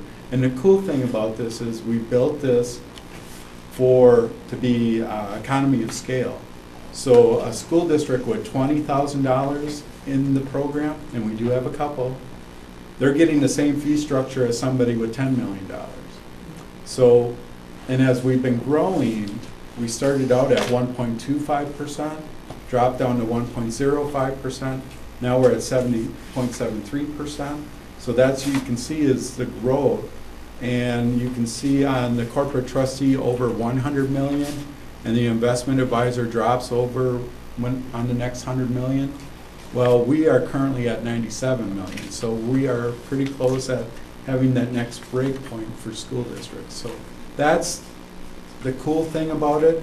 And if you were going out on your own, looking for an investment advisor, corporate trustee, these rates would be a lot higher. So that's the nice thing about pooling together. Plus, we have that oversight committee of business managers, superintendents, and we're all as a group are working together as changes come from the federal government or the state government. We've used our 45 minutes. I want to ask if anybody has any last questions, and I'll start with those. Anybody who hasn't asked a question yet? Jennifer, Carrie, or Jeff? Everybody good? I only had one thing that hadn't come up yet, which was just to clarify for me. So I understand the concept of the trust. Yep. When statements are issued, my understanding would be that they would come just to one source in the district. Am I understanding that correctly? As opposed to statements that would designate individual future participants in the trust. It wouldn't be earmarked that No. way, right? I just They wanna aren't make sure I- future participants in the trust. Their money comes out of the trust. Correct. And goes into their 403Bs. Future beneficiaries Yeah. of what was held for 15 years in That's the right. trust. I mean, Right. yeah, It I'm having could. trouble articulating the Yeah. perfect language, but I just want to make sure that It- people who would eventually be benefiting from this wouldn't think necessarily that they already had some small part of the trust because of what Peter just said. It's not really designated in that way until it transitions over to them. So they wouldn't be expecting statements from the trust is what I'm It trying really, to get at. it is up to the school district. So that is one of those other decisions. So we do have, McGuanago School District is in that situation where they are putting, in a similar situation, they're putting money in the OPEB trust Mhm. as a pre-funding, but they also want to give statements to their beneficiaries. Okay. So what McGuanago has done, Kimberly has also done that, is hired a company as a record keeper to give out those annual statements. So then Mhm. Jared is providing, this is how many years they have vested. Then they keep track of that, and let's say the person leaves before the 15 years, then, that stays. But they're automatically, they do understand how much money they have, and if the district is giving them also a return, Mhm. an investment return, then that shows up on there. Thank you. So Monona is using that model, which is helpful for It me is. just to file it away. Yep. As back to the question about what information teachers would want to have from it. So thank you. You're welcome. Susan? Does that create problems, though, in terms of the sense of ownership? So if you were a teacher and I send you a statement every year from 0 to 12 years, and at 12 years you leave, you're looking at this statement saying, instead of this is district money, you're keeping this money that was mine. Yeah. I just wondered if you've had any feedback on that. Peter? I think it would really, you're going to give them a copy of the policy and the trust agreement. So the understanding will be So clear. that- Okay, okay. Right, and, Okay. there probably could be a disclaimer added too, Okay. that to be fully invested in this. Okay. All right. David, thank you very much. Thank you. Thank Very you. helpful. Very helpful much. presentation. Thank you. Very helpful. Is now a good time for 5 minutes? Great. Anybody, or should we plow ahead? Are you going to tell us next step on this and then? Well, we're sort of not agendized for a discussion, but I guess, taking what we've heard here, So we'll. hang on a second. Do you have a nice thought of a direction where to go, where you want to go next with this, Jared? I was gonna ask the question. Okay. Does I everybody think we feel need to- comfortable with this concept for me to continue investigating? Right. I mean, is the next step, should we have a discussion as a board, or should we ask for the administration to bring something forward along with some of the modifications that we might have heard here tonight? Thank you.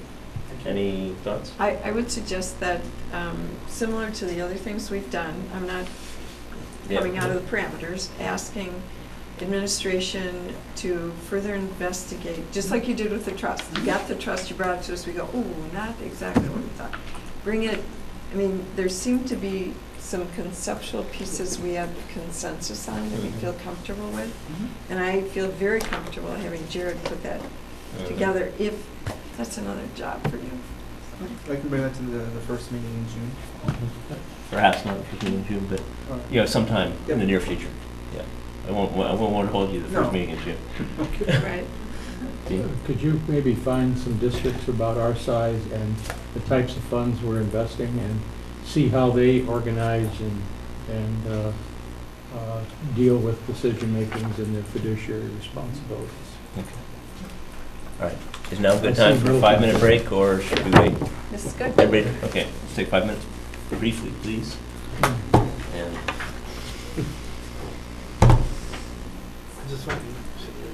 what's that? Hey, how do you get You're your- always jumping up and down, and now you're sitting, no, you don't want to take a break. I was thinking contract between Monona Grove School District and the Monona Grove Liberal Arts Charter School for the 21st Century, and Phil McDade and Rebecca Fox Blair are here, excuse me, to answer any questions, and I believe Phil has a brief statement. I promise to be brief. Thank you for putting us on your agenda during a busy time of the year and a busy meeting. We have a charter for you for your approval. I wanted to dispense first with some thank yous, and I wanted to thank Superintendent Dan Olson, and in particular Human Resources Director Nicole Thibodeau for their work on this charter. I also want to thank the MG21 Governance Board, particularly Denise Peterson and Mary Posine, who worked with Rebecca and I on sort of a working group with the Governance Board to work on this, as well as the MG21 staff, notably Rebecca and Ian Lowe.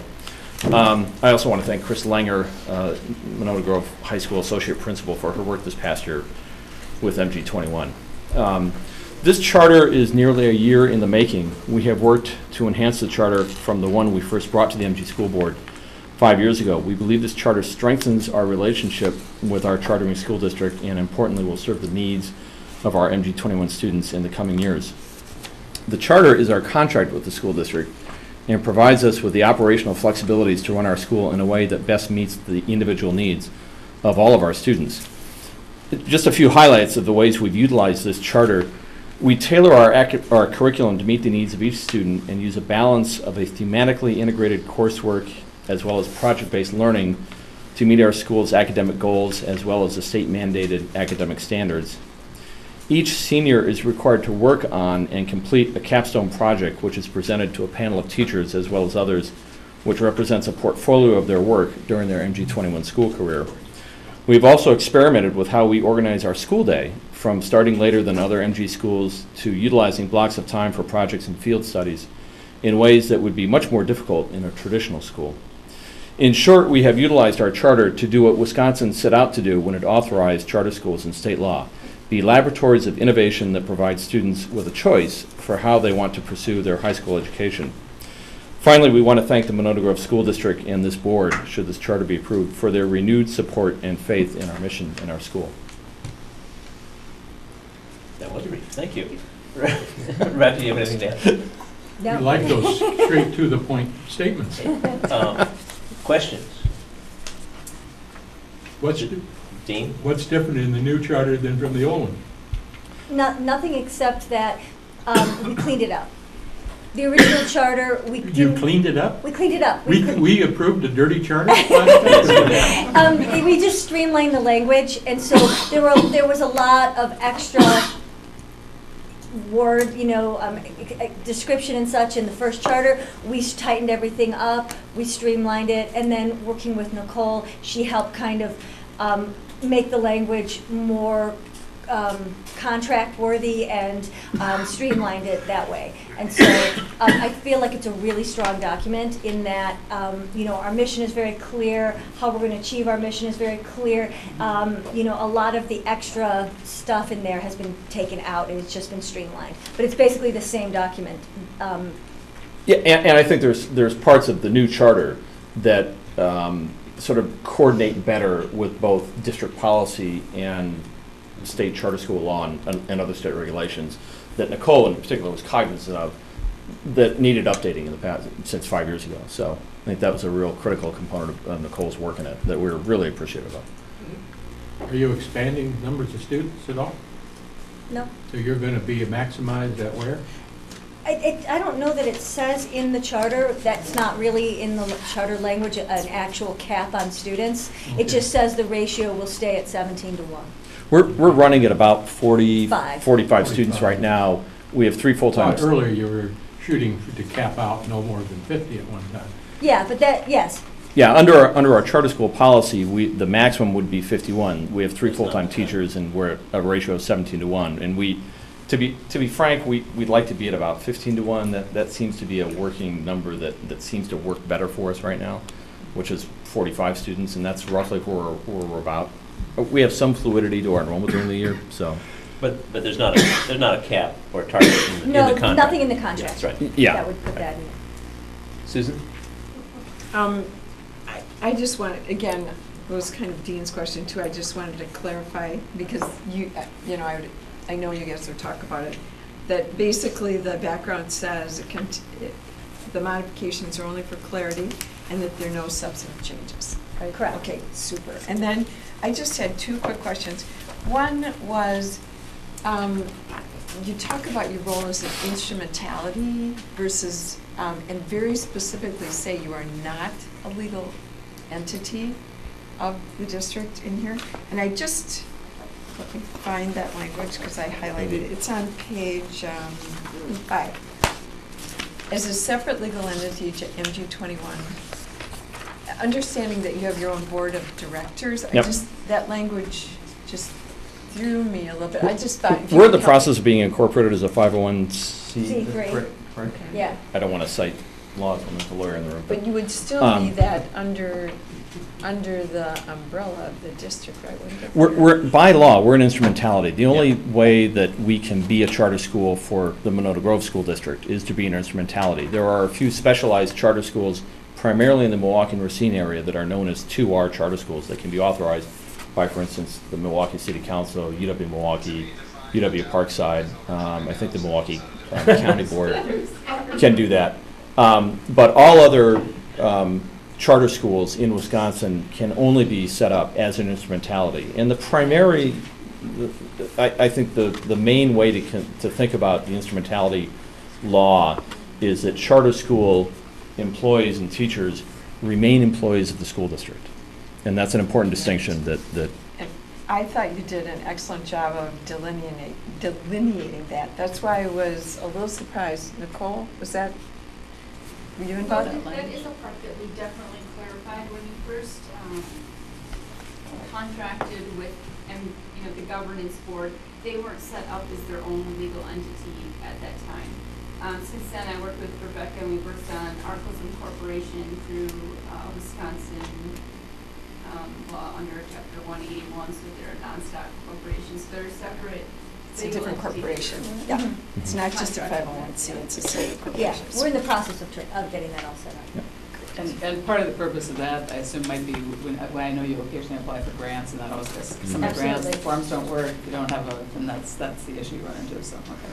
That makes sense. Sometimes it helps with liability as well. Yeah. So Yeah. the members of the governance board aren't personally liable for anything. They've got that corporate shell protection. That's great. That's great. That's the piece. That's why I was kind of looking for what Yeah. that language Yeah. was, and that's really helpful to know. And then the other thing that was really neat was just kind of having you clarify in this document, you put down regulation exemptions, but then you talked about working in cooperation with the Technical College District program and establishing programs, and that was on page 7. So that just sounded neat. That's actually, So that's an exemption. that's an exemption. And you would only do that voluntarily. It's Right. not something you have to do, you would be Right. required, Mhm. which actually leaves you your own governance piece.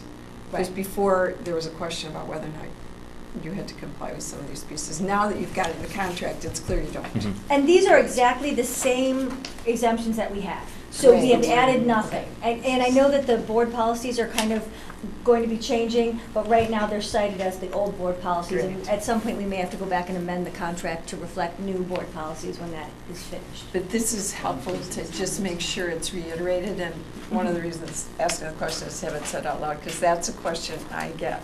Don't they have to comply with that? And I said, not under their contract. So, okay, good, thank you.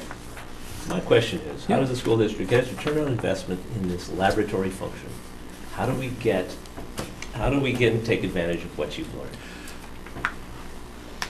I'll start. Rebecca's better at this than I am. I think it's appropriate that you ask this because just this past week, the governance board was invited to take part and listen to our students give their capstone projects to us. They're required to give those publicly, and they do it before a panel of teachers and some board members, parents, and others. I think the level of collaboration in our school is quite unique. We really stress 21st century skills. It's the reason why we're MG21. And one of the real, I think, foundational skills of the 21st century skills movement is working collaboratively. And our students do it in part because our size allows us to, and our environment allows us to. Our kids aren't segregated into separate classrooms as they are in a traditional school. And so, almost by default, our students have to work collaboratively. And I think there's some real strong work being done with teams of students that I think is exciting. I think it prepares them better for what they're going to encounter when they leave high school. I think it's the way learning takes place once you get past high school. And whether it be in college or in the workforce or at a technical college. And that's not to suggest that collaborative learning isn't being done in any of our other schools. But our school is, I think, a real terrific example of how you can collaboratively tackle projects and work in a way that really reflects how they're going to be working once they leave our doors. That's just one. Would you take, I'm sorry, I apologize for interrupting, but this is just, would you just take 2 minutes and talk about what you did with that leadership grant? Just because that is such a good example of kind of what you do that's innovative and collaborative and a little different. We had that presentation. I wanted to come to the board. I'll just give it in 30 seconds. So MGEF gave us a leadership grant because we were wanting to deliberately build some student leadership opportunities. And so what we've done with it is we've created an in-house kind of leadership team of students that meet every Wednesday and have lunch together and basically have been planning the Friday community activities and working to deal with whatever climate issues or concerns and collaborating on this most recent group now is planning, they're doing a leadership retreat this summer and they'll be planning the orientation for next year as well as all the new student orientation. So. All right. Any other questions? How many of your kids are college bound? How many of your seniors? We're graduating 13 students, and I'm not sure what you mean by college bound. We'll ever go to college, or we'll go next year? We'll go next year. I think probably about half will go next year. And then, there will be more that will go over the next couple of years. And I think we've seen some growth in that. I think one of the things we've done with both our curriculum and just in general in trying to sort of, raise the expectations there is that leaving our school and just going into the workforce is an option. But you've seen the data on what continuous education does after high school in terms of income, in terms of job security, and we're certainly encouraging of that. And we're seeing more interest in students going to MATC. We've got our first student ever, I think, took an AP calculus exam this past spring. That's the first time ever for our school to have an AP student. We're excited about that. She's going to be going off to college. So. Yeah, I like Peter's question. It's like, it's frustrating, a little frustrating to me to have you guys doing so many good things there, and we're just sitting here going, oh, that's pretty cool. Instead of finding some way to move successes. We'd love to do more. Scale. We really would like to be more of a laboratory and kind of and do more. Right. So I'm not sure how we make that happen. I don't exactly. either. That's what well, we try to have the open houses and kind of invite people into the school, but I'm not quite sure how we take that out more.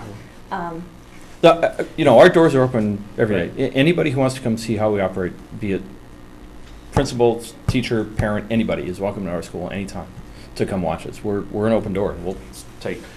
We've had conversations with folks in the area who are interested in creating a charter school locally. So, as I say, we're a slow-moving ship. I just don't know how we turn the wheel a little bit to start moving that way. I don't know how to do it. I wish I knew. But and you guys, you lost Adam, right?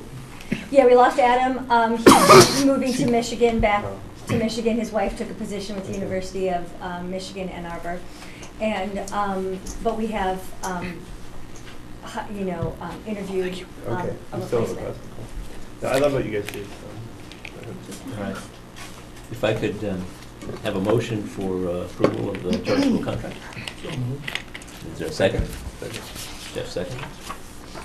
Any further discussion? All in favor, please signify by saying aye.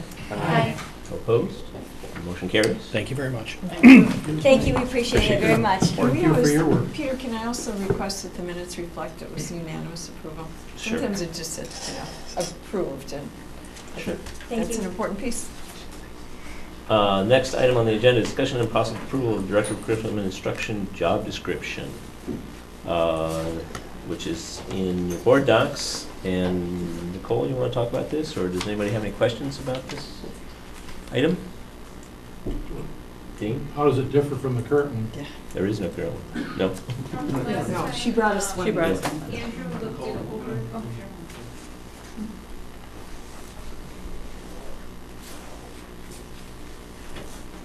after the last meeting, Andrew added a couple things to it after reviewing it, and so we incorporated some additional duties that he had suggested. I think he also did a little bit of a revision and combining some of the first couple items. Okay. Susan? Well, I did, I actually lined it, because I couldn't tell where the changes were either. That, again, it would, sometimes it's helpful for us to maybe have a quick two-line summary, just saying lines 1 and 2 have been changed. And effectively, what you have now is under 1, plan and direct the district's curriculum program evaluation and renewal process, which is basically what we had before. You basically are going to evaluate and review process to ensure that learning outcomes are appropriately aligned with Wisconsin academic standards, right? And then we have an and, which doesn't really fit with the 2 up above, and high-quality teaching strategies are implemented in the classroom. But if you mean evaluation and renewal process, and what? Implement, ensure? So if you look at the original,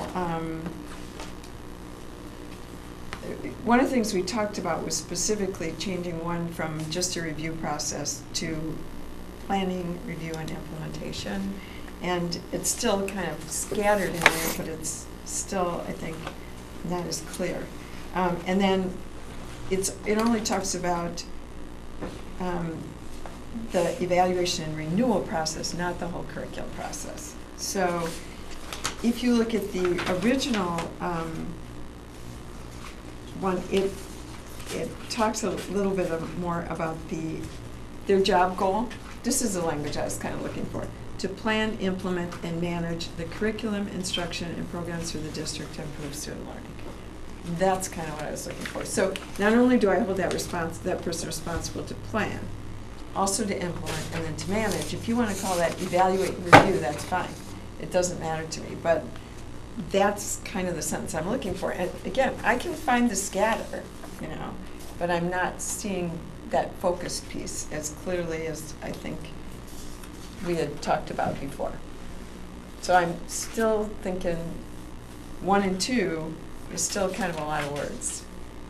But do you have a specific suggestion on? I do, and that would be to include the language off the goal as one of the essential functions. That would be the essential functions to me, because we don't have it set up with the goal format. Do you have a specific language suggestion? Yes, I just gave it to you. I'm sorry, that, I didn't get that either. It Could you is repeat that now? to plan, hold on, comma, hang on a second, stop there. This is under essential functions. Item Correct. 1? Item 1, is yes. that correct? We're talking the same place. Now, what's the specific language? To plan, comma, implement and manage. Instead of plan and direct. And that's not the whole program, that's only for the evaluating processes. To plan, implement, and manage the curriculum, instruction programs, or you can just do curriculum instruction for the district to improve student learning. Nicole, does that language more accurately reflect the actual functions as in your mind and the administration mind view of the job? or is the original language a better? Because the language I'm hearing is more expansive, and essentially changes the job description. The question is it a more accurate reflection of the job description, of the actual job? Well, I'm not the one in the No, job. I know, I- but you are the HR director. I mean, that it's pulling a lot of it from the position summary. I think it's a bit even more broad. The position Well- summary is supposed to just kind of be like a broad overview, and then these essential functions are a little bit more specific to fit within the position summary. But that language isn't even in the position summary. Well, what I'm trying to get at is it really actually part of the job? Right. That's what we Right, wanna know. That's, because it does say, number 3, ensure articulation of the educational program within and among grade levels, which Yeah. That's is articulation. correct. That's different. Well, the That's teachers do the alignment. teaching. I mean, when I read all of this as a piece, to me, it gets at what it needs to get at, so I'm not sure. It is a smatter, it goes like this, but it doesn't clearly say that I anywhere. wouldn't And the describe it that way implementation myself. isn't still clearly here. And the other thing is, if you go to the board policy that is, my impression is presently in effect until we adopt this language, that is the job description, and technically we hired the new director, even though we gave them this draft, that wasn't approved. And it sets the job goal of, I mean, it doesn't matter to me if you put it in the summary or you put it in the essential functions, but I think that language needs to be here and it needs to be very clear. Otherwise, you have these pieces that are articulation, alignment, those are all part of it. Develop professional development, but there is no specific language in here that says they're responsible for the implementation of the district's curriculum program. It isn't in here. Well, that's my question. Are they responsible for the implementation? The implementation piece in my mind belongs to the principal, so maybe I'm wrong on that. So I don't necessarily agree Andrew, with that. what? If we're gonna hold somebody responsible, who's it gonna be? I think it needs to be, my suggestion would be oversight of implementation, because Okay. Peter's point, because you're removed from the student by 2 layers, the teacher, the principal, and then this position. Right. So I think, you know, if you're gonna charge somebody with directly implementing curriculum, I think that's a little bit challenging. I would agree with But that. oversight would be very important. I would agree with that. And would you see that going in the, I realize you're not, I mean, look at it, in the summary, or would you add that as an essential function? I'm just trying to see where you would add that language. It could go either place if I think it'd be fine to put it in the summary. And I'm fine with that. Right. I just wanna be able to see that somewhere, because that's kind of who you are. And it's this big picture piece of you. So maybe the summary piece, I mean, those are all the So things could you you're add a doing. sentence that simply says the goal is to plan, implement, and manage the curriculum instruction programs for the district to improve student learning? I mean, just add the sentence from the old goal, just tack it onto the summary. Well, he's suggesting. Oversight, I'm sorry, oversight. Plan, well, to And exercise. provide oversight. To plan it and provide oversight, and I don't know if you need manager, I mean, I don't know. Probably. That's, You do manage it. Yes, you do. You know you do. well, then I think that should go in the summary and not in the essential I'm fine elements. with that. So I'm fine with it. I just think Can we it's do- important. I that just want to that. get the wording done so we can move on. We can add the So- phrase, Yeah. in the last sentence there, add a phrase, oversight, provide oversight. Provide oversight of. To implementation. So to plan, to provide oversight to Oversight to- implementation and manage the curriculum instruction and programs for the district to improve student learning. No, because I don't think management is part of the job. That changes the job description. No, that was the original language I read, Peter. Those were the 3 parts that I read. I'm still trying to figure out how you're going to attack this all. The managing It's got piece- one really long sentence. All right. We can't, I think we should not sort of rewrite this on the fly here and Right. approve Okay, it. let's just. I think if we think it's Can that you important. take this offline and put that in, or we Bring can it back? approve, or we approve this language as is? Do we need it tonight? Well, if we're gonna approve it tonight, we need to approve it in final form. I don't Yes, see any right. reason to. Well, can't we approve it the first All week, right. second? Why week don't of you go January? and, We should bring it back. Yeah, Please, figure out go how to ahead and add bring that that language. yeah, hang on, Susan, yeah. Figure out and add that and bring that back, hopefully briefly next. Jennifer? I just wanted to clarify under essential functions, if Nicole and Mr. Riddell feel that Wisconsin academic standard, that language, that bar, is that important to put in specifically? I think so, because those are the state testing requirements that we're responsible for are aligned to the Wisconsin academic standards, which happen to be the Common Core standards at the moment. I wasn't being smart. I really No, wanted to no, know what you not at all. thought. But I think that is helpful to have that in there. Thanks. Sure. All right. Jeff? The essential functions, I would add under 8, coordinating district summer school and after-school programs for Southfield. That's not, That's part a of the whole job different description. responsibility, and that's not necessarily, I mean, yeah, Yeah. Is that part of the job description? I've not been directly involved with. Well, we don't really have program. an after-school program, but then hopefully someday we do. Wouldn't that fall into the same like summer school tent? Let's cross that bridge when we come to I it. think that's not our decision right now to make. If there's I think that would be an administrative, where that responsibility goes, I think would be Right. an administrative decision. I mean, this is the job description, that it can be changed, of course, at any time, but it's like, what are they handing the new CNI director, this is what you do. And we shouldn't try to make policy around it. Right. Let's let them work with that. The place where that, it doesn't jump off the page, but the place where that is covered indirectly is when we have after-school programming that's funded by Title I, then that falls underneath the Director of Instruction to administer the Title I grant. So it's not as clearly stated as I think what you're suggesting, but it is, that part of it is covered in there. Yeah, well, 17 is. So. All right, any other comments?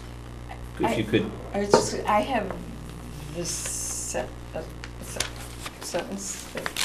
Do you want me to just give that to Joyce? yeah, just give that to Joyce. And let's- Again, I think it works. It just says to plan and oversee implementation and management of curriculum instruction and programs for the district too.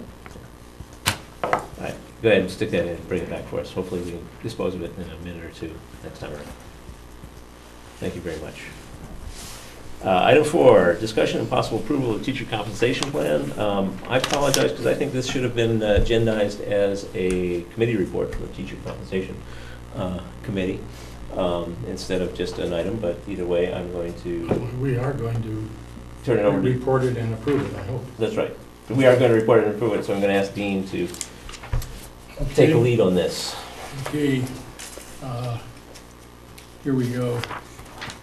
This is the same report edited a bit that I had last time. Gives me a chance to get up out of my chair. Can I just clarify kind of where we are? Is your thought then that this is just a report and not discussion and possible? No, we're going to do that. We're going to do discussion and approval. But I'm actually just asking, I'm going to ask Dean to start Okay. this off. As if this is a committee report, because it's really the way it should have been read.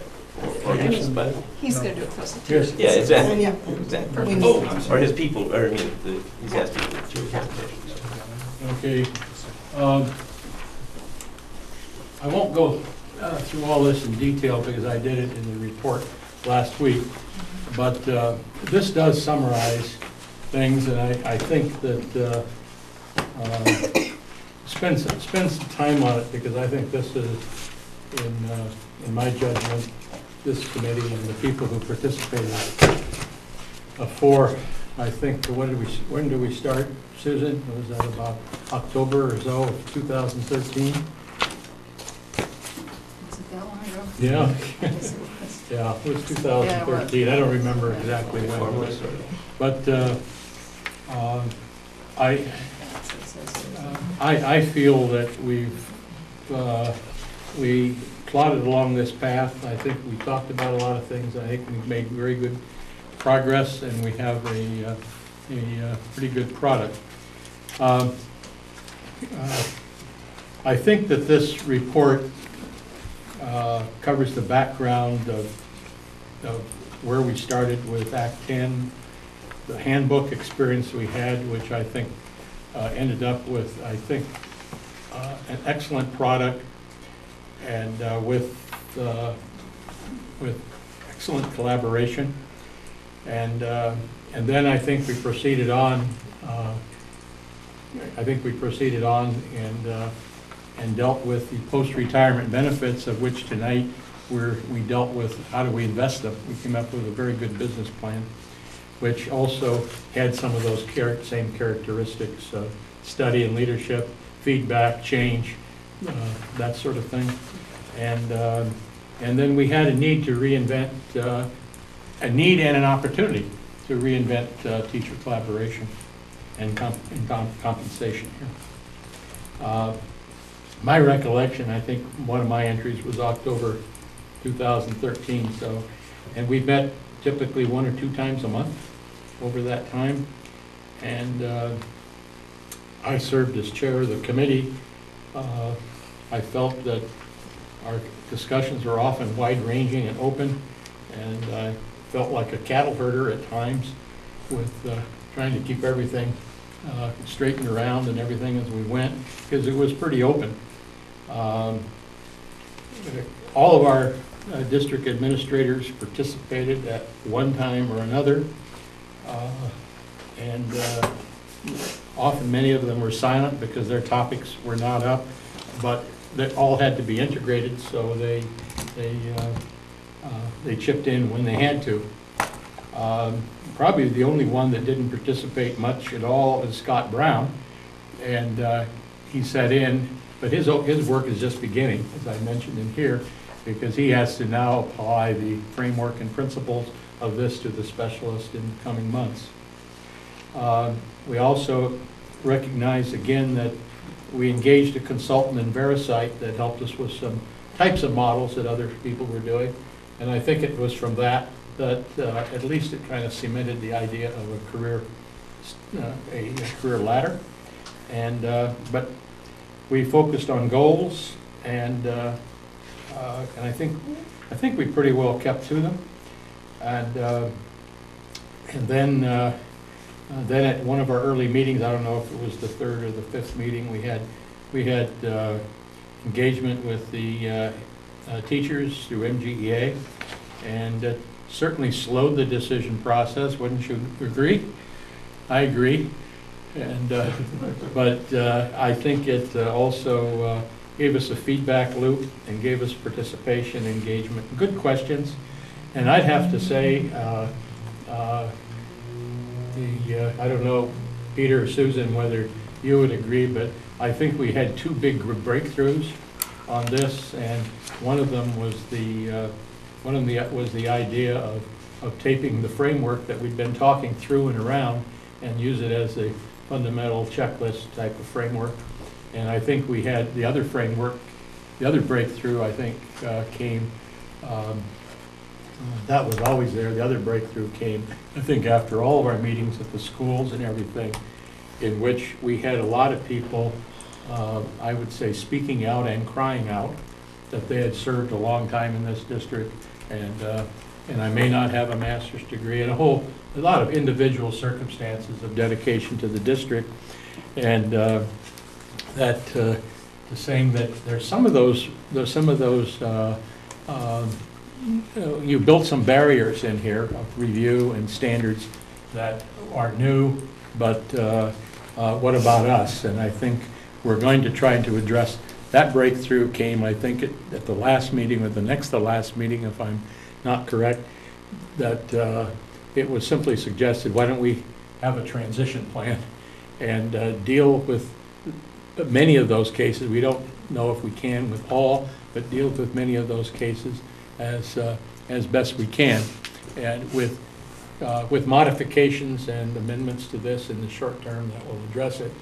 When I use the word transition, I also have to say that there was one guy on the committee, Peter, who kept trying, who, as soon as we, and the many people raising issues constantly of what about me in the end, and Peter kept saying, let's keep our eye on the ball and not deal with transition now. But eventually we had to deal with it, and we dealt with it, I think, in spades at the last time. I think there are various presentations. I think one of when we kind of had it put together, but it didn't feel right, and we ended up having an all-day work session. And I want to thank you, Susan, for your contributions to that day. I had to take off and deal with our bathroom remodeling just a little bit for there. But when I came back, a lot of that work had been done, and I think there was good give and take. And we also had Nicole, well, raise your hand if you're there at that meeting there. Nicole, and everything. And we were dealing with principal roles, teacher roles, and all that kind of thing. And Nicole's contribution was particularly the framework that we work with. And it's the final version has been reviewed and edited. My wife kept saying, well, how long does it take to review and edit a 13-page document, of which about 6 pages are boilerplate from that never, but it was tough because we had sources of questions, we had emails back and forth from the people on the committee saying, do it, why don't we do this or that, and so forth. But I think it, and I kept pulling this together and chatting with Dan and Jared and Andrew and Nicole, trying to get this thing done. We finally everybody has looked at it, but what are the characteristics? 5-step ladder. I think if you had to go out and say what is really the strength of this, it's the fact that we have focused and integrated on teaching and learning. I think that's the strength of it. It's just not just money, but it's money being spent and invested in the teaching and learning. We integrated the state licensure system in this, the I-34. A full commitment to professional development as in the life of a teacher.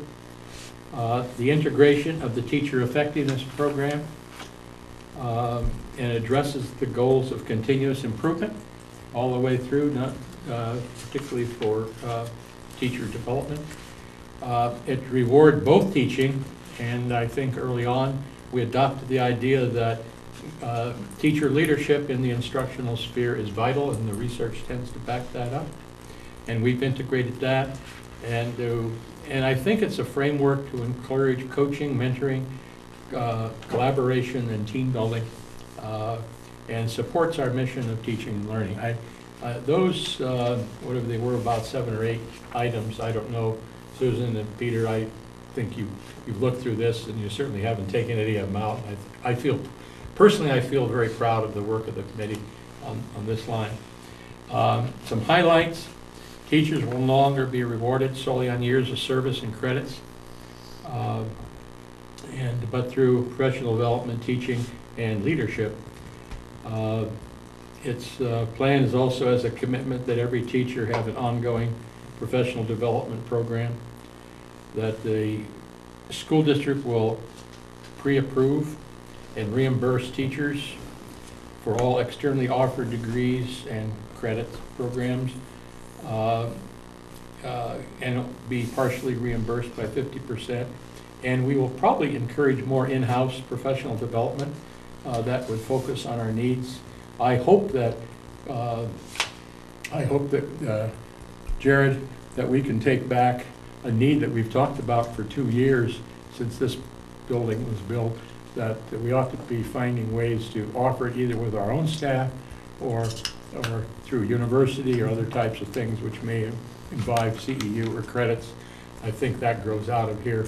And so we can have it here, more focused on our needs, and be able to tackle tuition issues. Many colleges, universities, particularly UW-Madison, will in fact reduce the credit costs huge amount if we put it in our facility and we have our instructor and they simply improve the instructor and the curriculum and that type of thing.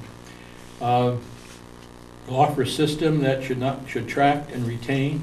I've gone through this, and I see, if I looked at our goals that we set out in the first weeks, that we pretty well tackled them. And the teacher plan will also offer an expedited transition plan by the opening of school in August. And I think that this had to do with, this was some last minute editing that came through with, this were emails that went back and forth between Susan and I, and a couple to Peter, and also going through the editing with virtually everybody in this room, I think, and saying, well, if we're going to do that, and Susan, thank you for your, we have to deal with several issues, and the master's degree is certainly one of them, but I'm going to offer an amendment, just a minute. Yeah, did you want to, I did bring hard copies of the one that you Yeah, I have suggested. some hard copies. Okay. And I'll offer that amendment in a minute. Otherwise, I'll have no other amendments to it. Is that my amendment there? Right, it Okay. is. It's the one I sent you, and you'll have copies coming around. Right, I put it in and, red, I did our usual format. And that will amend the transition language in our papers, okay? It does not include specialists, which are fundamentally pupil services types. And as I said earlier, that means that work is yet to begin. We will develop a communications plan, one of which is to, and again, thank you, Susan, for your beginning to kind of collect some of the larger themes out of that ton of pages that we have. I have a few different ones, but I think we can do that. And when this document goes out, when this document goes out, I think your suggestion that we also send answers to the questions they're not going to answer every question that came up. No, and that's why I sent this out to the committee, because I was hoping I'd get some feedback if you thought there were some additional ones, or if to me, this captured the main ones, and I think if it's ready, I would like us to agree on it, to send it out with the plan, because I don't think we need to I think send. teachers need to know that we did read those questions they submitted, because there were a lot of them. Right. I think that we will go on forever and ever if we try to answer absolutely every concern. And well, that's the report. You have the teacher compensation plan in front of you. It was on board docs. There have been, you have the cleaned up document. I have. So this amendment would be on page 13 of the cleaned up page document. 13 People want to look at it. of the document that doesn't go back to back, but it's where transition plan right at the end. Correct. Right at the end. But I just wanted to point out that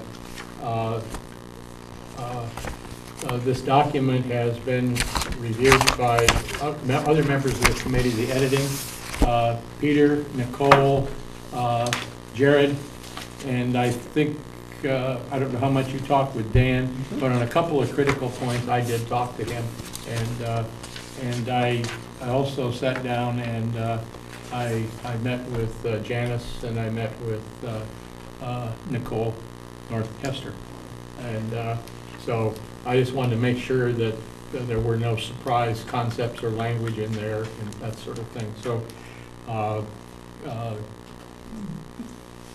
I think that we're pretty much on board. I think everybody would like to see it passed tonight.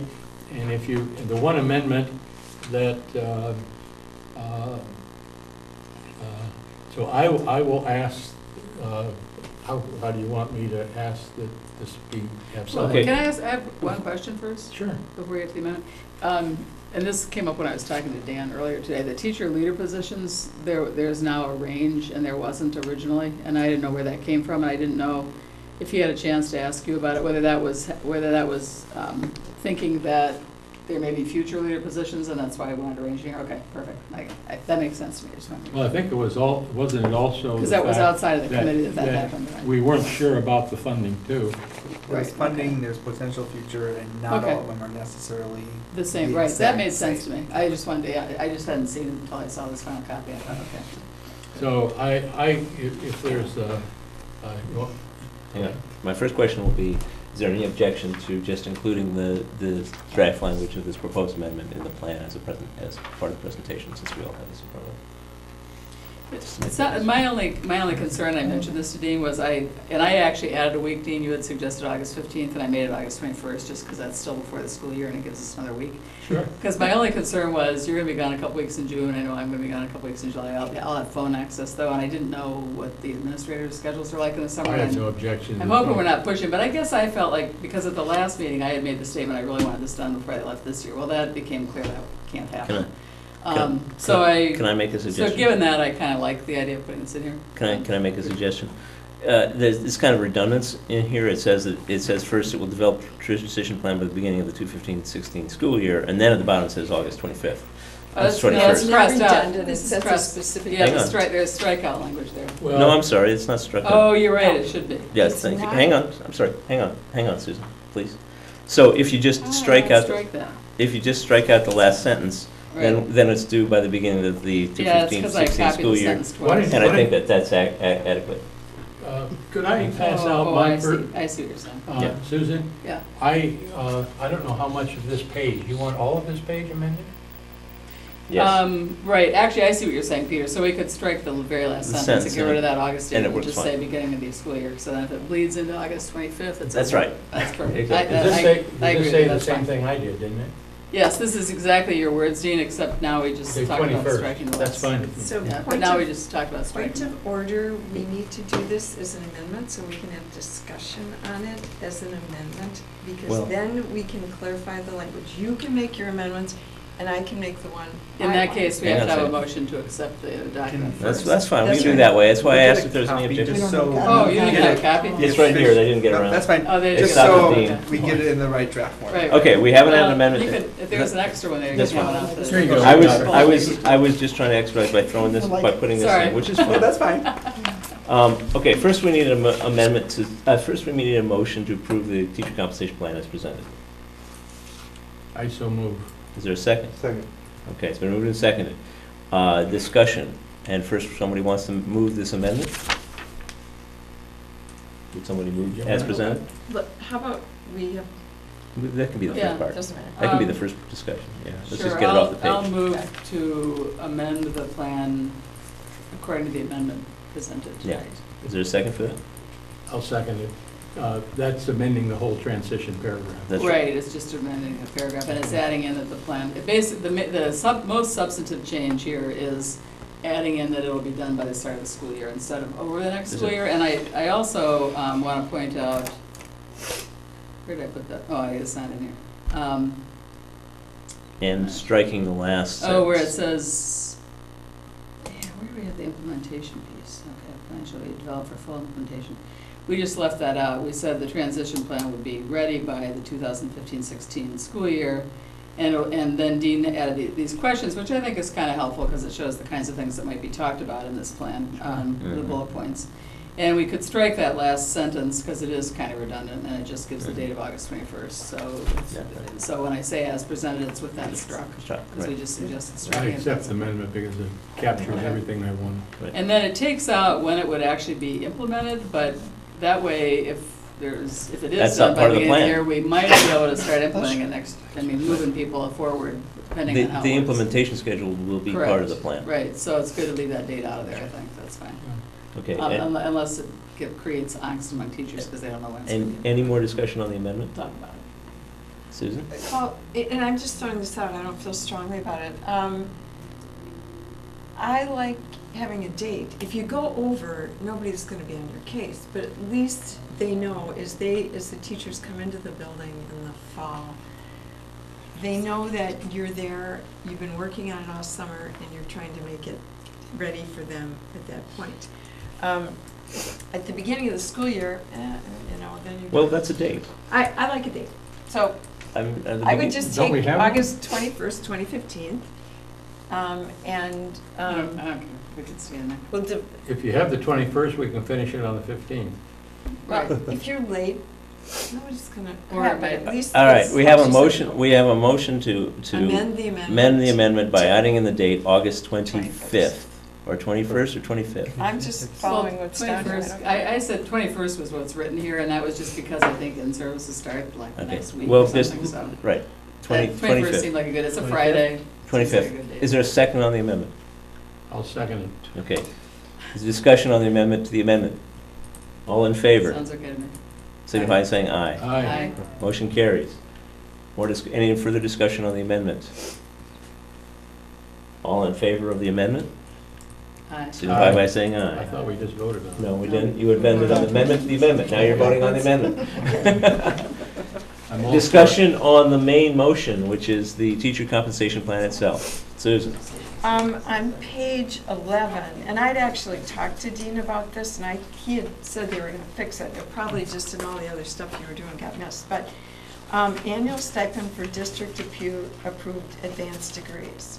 And it says master's degree, $2,000 annual stipend.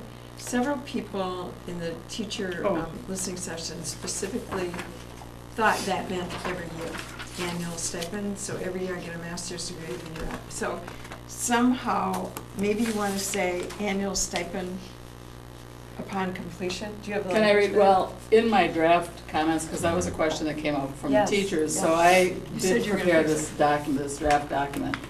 And one of the categories was stipends for master's degrees, so, or wait, no, it was, let me see, where do I have that? So I wrote it in here, the sentence reads, the stipend, this would be an explanation that would go out in response to the questions people ask. And so the sentence I wrote You could was, put it right the under stipend there. is granted annually in that once granted, it becomes part of one's salary, and then I put paren, part of one's supplemental pay as defined under the new rules, just as it did in the old CBA.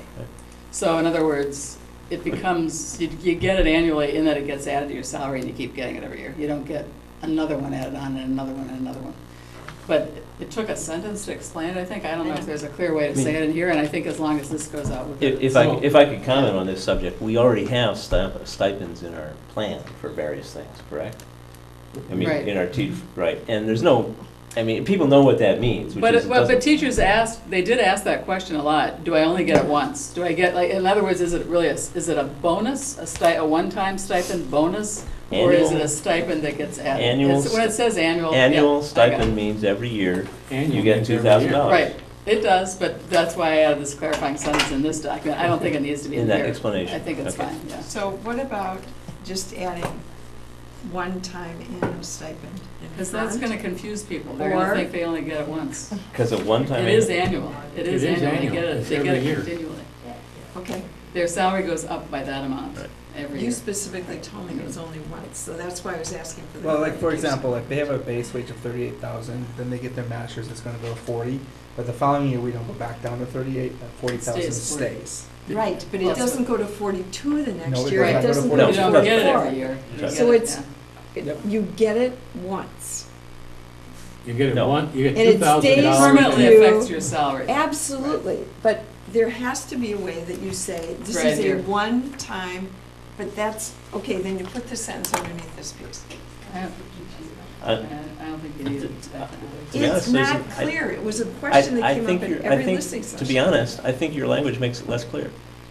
Because a one-time annual Then stipend. why Yeah. did Yes. at least 5 teachers ask the question? It's not clear.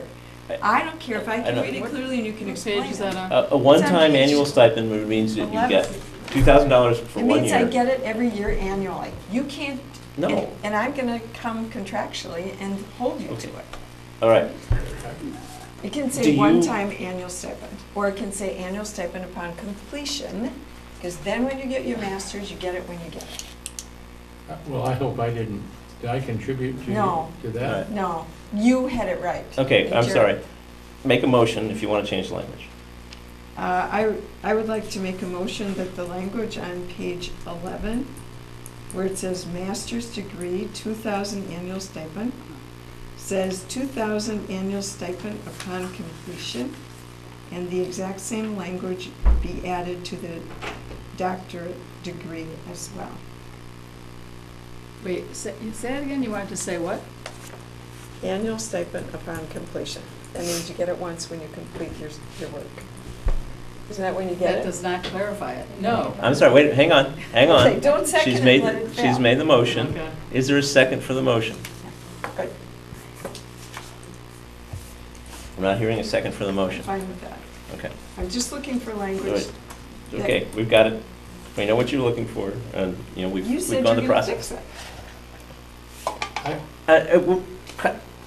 You made a motion, there was a second, How about- we're not gonna have discussion on it. Well, There was no I- second, there's not gonna have discussion. No, we're not Dis- discussing that, we're discussing. Discussion the on the teacher's on the plan as Well, you presented. can make a Okay, new okay, so motion. it's still discussing the plan, but back to that same point.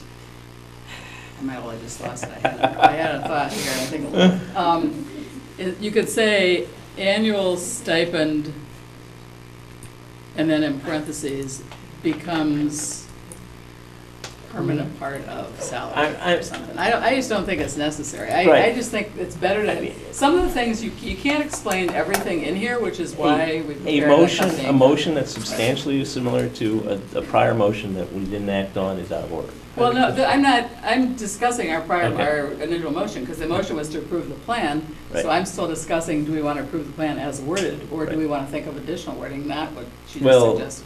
And I'm saying, no, I'm Okay. fine with, I'd rather just vote on the motion myself. Jeff? It's a permanent part, it's a permanent stipend, but not a permanent part of their salary. Right. Correct. If you make 50 grand, you get a $1,000 stipend. The next year, you don't make 51 grand. You make- That's right. You make 50 50 grand grand plus the bonus, $1,000 whatever we stipend. give you, plus a $1,000 stipend, That's right. because that has to be clarified. Right. Doesn't have to, I mean, But- annual, that's what I know, annual I know, but stipend it- means. You said that's part of your salary, but it has to be, it is absolutely not part Well, of the salary is different than total base wage, thanks. That's right, and this is That's the supplemental problem. pay. That's why it's so Right. hard to define, because we That's right. can't use the term Right. base wage. That That's would right. be easier if we could. It is part of your, it's part of your supplement, that's sort of legally, we don't, I mean, we don't have, it's part of your supplemental Pay, pay. right. And I would think that that is because we define what goes into base wage, and everything else must be supplemental. Right, it is. So that's why it permanently increases your supplemental pay. Can I ask But I don't know if we need to say that. There's at least, it's appropriate for the chair, the board president, to ask for input from, like, when we need Nicole to come to the table, or we need Andrew to come to the table. It might be helpful to at least ask Andrew and Nicole, who were on that committee, particularly Nicole that was helping with the language, and as a teacher, is that clear to you? The term annual stipend? Yes. Yes. Okay, and you don't feel that teachers would be confused by that? I can't speak for every single teacher in the district. I'm sure that there are some people who are confused by it, but to me, annual stipend has a common parlance usage that if they don't understand it, they can look that up. They ask It will somebody. come out as something that comes above and beyond your salary. Right, Okay. that makes sense. And Andrew, you were at the, Susan, we've had a motion on amending the language, the board decided not to move forward. Further discussion is out of order, so let's move on to the rest of the plan, please. We've belabored this subject to death, and the board decided not to move on, so let's move on to the rest of the plan, please. I guess the question would be, you're the chair. So the plan as presented has been moved and seconded, and actually, I'm sorry, as amended. So the motion would be to approve the plan as amended. My comments on this has been a long time coming. I just checked my email. Discussions on this started between some members of the board and some members of the administration in 2010. People have been working on it, it's been a long time. There were, of course, some rather big interruptions to the way we did business around here over those times, and that sort of put things off. I really appreciate all the work that everybody has put on this, into this. There's a tremendous amount I of do work. too, thank you. But I also think it's, in my time on the board, that this particular document is the most important thing we have done as a board and as a district. And I believe we've come up with a very good plan. And I'm very happy to see this night. It's been a long time coming, and I was never sure it was going to get here, but I'm very pleased that it is. Any further discussion? All in favor of the teacher compensation plan as presented, as amended, please signify by saying aye. Aye. Opposed? The motion carries unanimously. Yes, the minutes show that the vote was unanimous. Thank you very much. Thank you to everybody who's helped us with that. And thank you all. Well, who we're not done yet, contributed we still got out the there. transition plan. And, Yeah, we saw the transition plan. And that's not gonna be that easy. No, it's not. Yeah, we got a lot of work to do yet. Peter, I want to thank you personally, and Susan Fox, all you've contributed to this, and particularly, I think almost all of you out there have spent many evenings, and I don't want you to report on my management of a group of people there, but we got through it, and I think people feel pretty good that we got it done. And because everybody, I wish Dan would have been here tonight, because I think that I did call him, but you kind of warned us off not to do so much of it. But I did check with 2 or 3 of the more salient points on this with him, and Jared, and almost everybody out there has been consulted or and that sort of thing. I think there's a good feeling of camaraderie and confidence in this at this point. We've got a long ways to go, though. And we think we need to meet after the dust settles here, and through an exchange of memorandums, starting with your stuff, let's try to identify, Susan, you kicked it off, let's identify some of the questions that we need to answer. I have them written out by hand, and I'll try to get it online in the next 4 or 5 days. And because I do think the answer to the questions should go with this document cleaned up in the same email to all teachers. My hope is that we will have Jared, if you could plan on it, or well, I don't know who plans the pre-service sessions. I think that we ought to have at least an optional session that people ought to go to with a presentation and follow up to the Q&A, and members of the committee or whoever else wants to participate can do that as well. I'd like to move on. Can we move on? Well, We got a lot of things to do yet tonight. I have one more question, which is if we want to meet right after the meeting to see if there's a time when we could even get together briefly, because it has got to be next week because you're leaving. So, and in terms of firming up this document. Well, do you think anything more has to be done? Well, I don't, but you said you had questions written out, so if you've got some more that I didn't think of, we ought to. You're talking about the Q&A? Right. Oh, yeah. There it is. So we should firm it up. Well, I had some on that single sheet that aren't answered, but they were kind of outlier questions, so. Anyway, so we should find a time after the meeting to get together, so, okay, we can move on. The next item on the agenda is the discussion of preliminary 2015-2016 budget. Jared. All right, so since the last time This is the shortest document I think you've ever presented. Exactly. Short and to the point. So we all know that, the Joint Finance Committee has taken up the educational portion, K-12 educational portion of the state budget. Not the news that we exactly wanted, but it did bring us back to zero, which unfortunately in K-12 life that we've lived over the last number of years, we've taken that as a win, even though we're not moving forward. So in the PMA forecast assumption that we did anticipate getting that $150 back per pupil. So we still are left with our $988,000 deficit, unfortunately. So at the last board meeting, we had sort of talked about the use of fund balance, and I think there was some consensus here. So what I wanted to bring to you guys is the way that we were going to go about our recommendation on resolving the $988,000 deficits. And then in June, I would bring our preliminary budget in DPI format to the board for official approval, so we're all in compliance for July 1st, our fiscal year. So our recommendation, and I've talked this over with Dan, is that obviously anytime we have to reduce budgets, it's very difficult to find that out. But we are definitely committed to maintaining the new positions that we wanted to add for class size, and there are obviously some personnel changes that are happening that we believe those positions are still very important to the district. Specifically when we talk about Deb's position, she's done a lot of work to move us forward. So some of those things is that when talking with Dan, we don't want those positions to go away.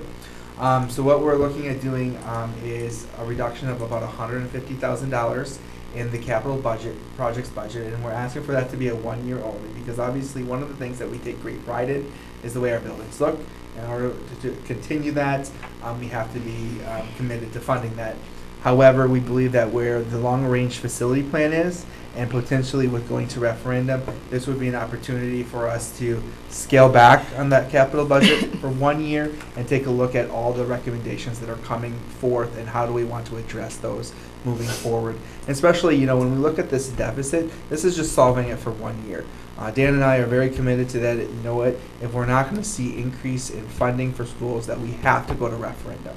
And when we go to an operational referendum, we have to make sure that we take into account all the work that the long-range facility plan committee has done and the board has done to make sure that we're not just going back to back and it's a well-planned out process. So that was number one. The other part of it is you know, currently we pay a portion of our aquatic instructor salary and benefits out of Fund 10. And the other portion is coming out of Fund 80. What we would do is we would shift 100% of those to Fund 80. Talking with DPI, there's no proposal in the budget. There's no talk that we are going to be capped at like we've been at the last two. And this is something that we would be able to justify in talking to our auditors. They said that, you know, the key of it is that if we did not have a Fund 80, would you have a full-time aquatic instructor? And I can tell you when we're looking at a $988,000 deficit, we would probably tell you that we would have to eliminate that position and that would have to fall on staff at the high school. Then the other part is reclassification of an assistant director of literacy and special programs from an administrator position to a coordinator's position. So aligning that to be very similar to the coordinator's pay that are happening in the student services side. And if you recall, when we originally brought the original staffing plan, we had those as coordinators positions, and then we had the unique opportunity to bring Deb to the district office to utilize her you know, reading skills and the expertise in improving our reading program. The other part of it is that this, you know, the districts are required to have one reading specialist, and in this position, we would be able to incorporate that into their requirement for the job. In the past, you know, we relied on Deb when she was the principal. Obviously, I think that's also taking advantage of our staff that say, oh, since we have to have a reading specialist, you're going to be it, and you're not going to get any additional compensation for it, and moving forward that way. So that would have a rough savings of about $25,000. Then we also, you know, obviously there are times where we have to look at taking and the ways that we pay things, so taking and transferring some of our special education staff pay source from local to federal flow through and working with Scott's. And right now we're looking at, you know, spreading over about $43,000. So something that, you know, is tough because they're able to do some really unique professional development opportunities, but in time for us to do a one-time to be able to spread that out and without laying off staff, we think it's important. And then based on the criteria that the board sort of had laid out of bringing our fund balance down to that 21.3%, that would allow us to use $750,000 of fund balance. Now, there's still a lot of moving parts of the budget. You know, potentially when the budget's released to the full Senate and Assembly, they might decide to add some more education money. I highly doubt it.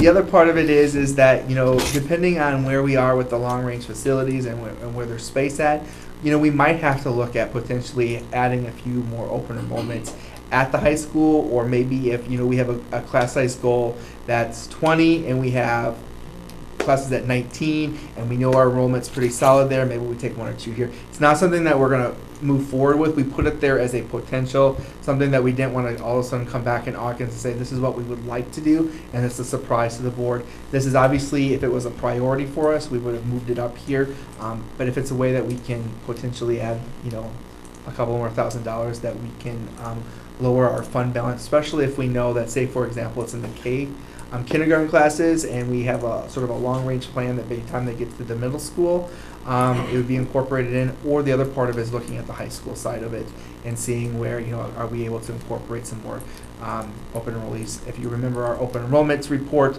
we had only taken 40 freshmen. There were like 59 that applied. We did not open up any other grades, but And just wanted to put that out there as something that we potentially could look at. And obviously, it's one thing that we've worked very hard to not necessarily just open the floodgates for open enrollment to balance our budget, but maybe this is something that maybe we just look at to make sure that we're utilizing our revenues where we could collect until we can figure out, you know, facilities and also operational revenue.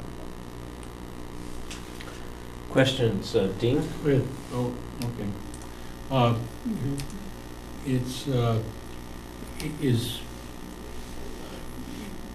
these 5 or 6 lines, does this solve the problem in your judgment? This solves our problem to resolve our $988,000 budget deficit. Okay. The thing is, it would seem to me that I realize that you're dipping into fund balance and you still kept the fund balance intact. I'm not aware that we've had a staffing plan for this year. We had a plan of class sizes, which had teacher allotments, but not of the entire district, and where coordinators and TOSAs and that sort of thing. I'm not so sure we have the coaching, the mentoring. I would like to still in rough times, I would like to see where we have funds in this fund balance so that we could be maybe moving a few more dollars into schools and classrooms. And I'd like to see where all of our positions are in the district. That would mean administrative coordinators and all that sort of thing, and how we might be able to gain some savings in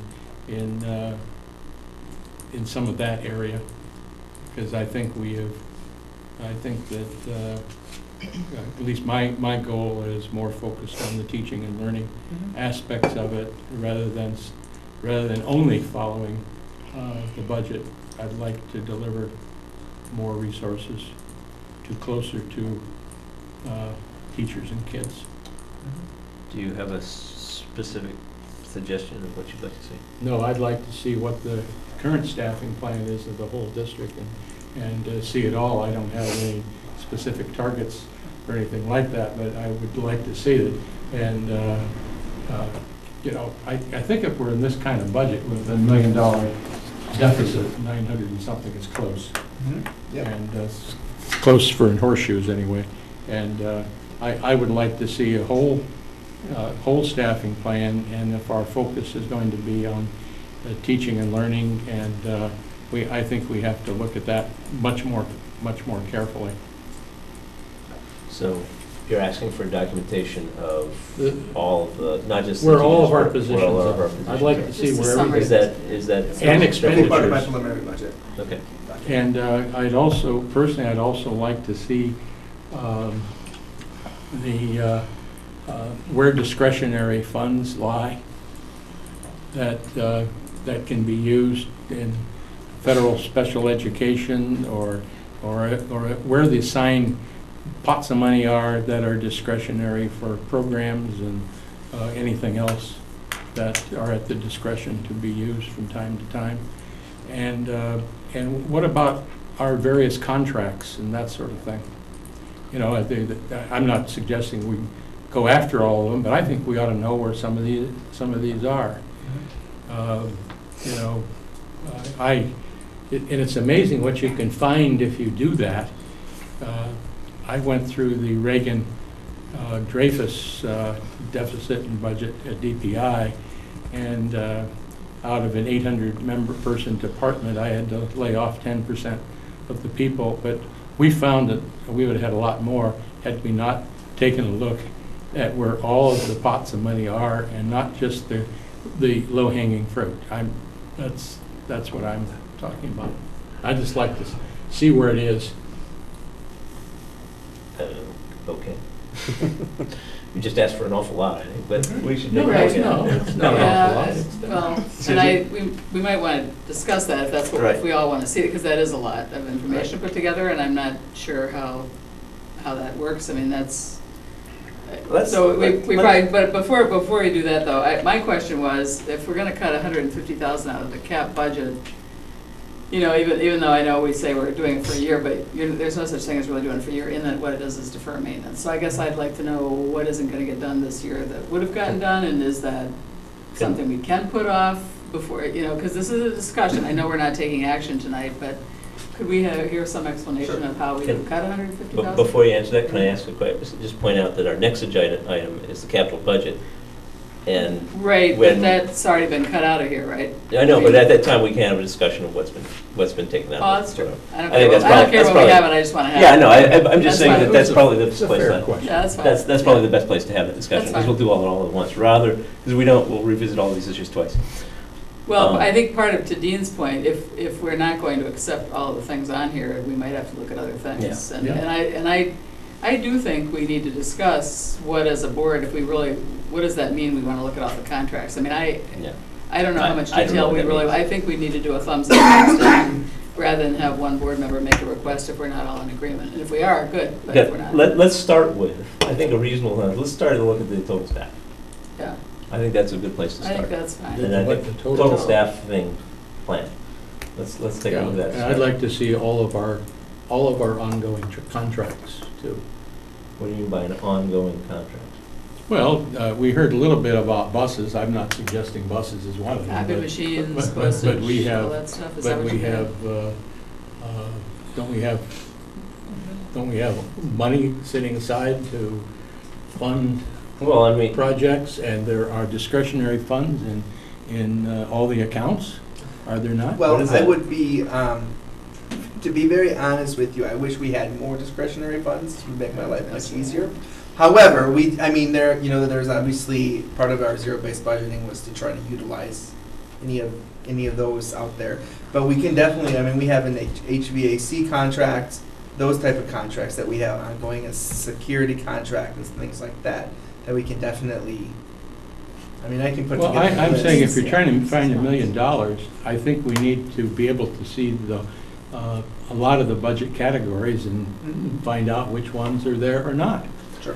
And not just to pick low-hanging fruit here. That's I'm- what I'm concerned. I'm a little uncomfortable with the board going through the budget, looking at things, because I'm sure Jared has considered all of these issues. Because I know, because he continually comes to us, well, this is the new HVAC contract, if I do this, I can save a little bit more, or I drop this. We just did We that recently. just recently see that, and we can continue to see that. I think I'm a little bit uncomfortable at this point with, because that's a big job. Right. And there's a service director to do it. I think that my personal opinion is that we should focus on priorities and sort of policy decisions, and one of those would be, where our resources are distributed staff-wise. I think that's perfectly appropriate, which is why I suggest we start with the staff That'll be a start. place. And then we move on from there. Susan? First of all, I think it's critical that we use a process. And to turn around and say, Jared, you have to do all this. Again, I think comprehensively you have to be fair. And if you're going to do that, one of the first things you need to do is bite the bullet and give him $50,000 for an assistant, because this is unreasonable. So what we need to do is go back and look at the process we followed before. We aren't following the process. We're sitting here and letting Dean say, well, give me this, give me that, give me this, give me that, which I think tomorrow he'll be saying it to Andrew or Paul or, yeah. And I think we need to get control of the process. And we need to be fair and thoughtful and meaningful. And one of the ways we do the process is we go to Jared and we say, why don't you give us the low-hanging fruit? That's a start. You got to give him credit for bringing us the start. And what he's asking us for tonight are comments on the start. So we need to do that first.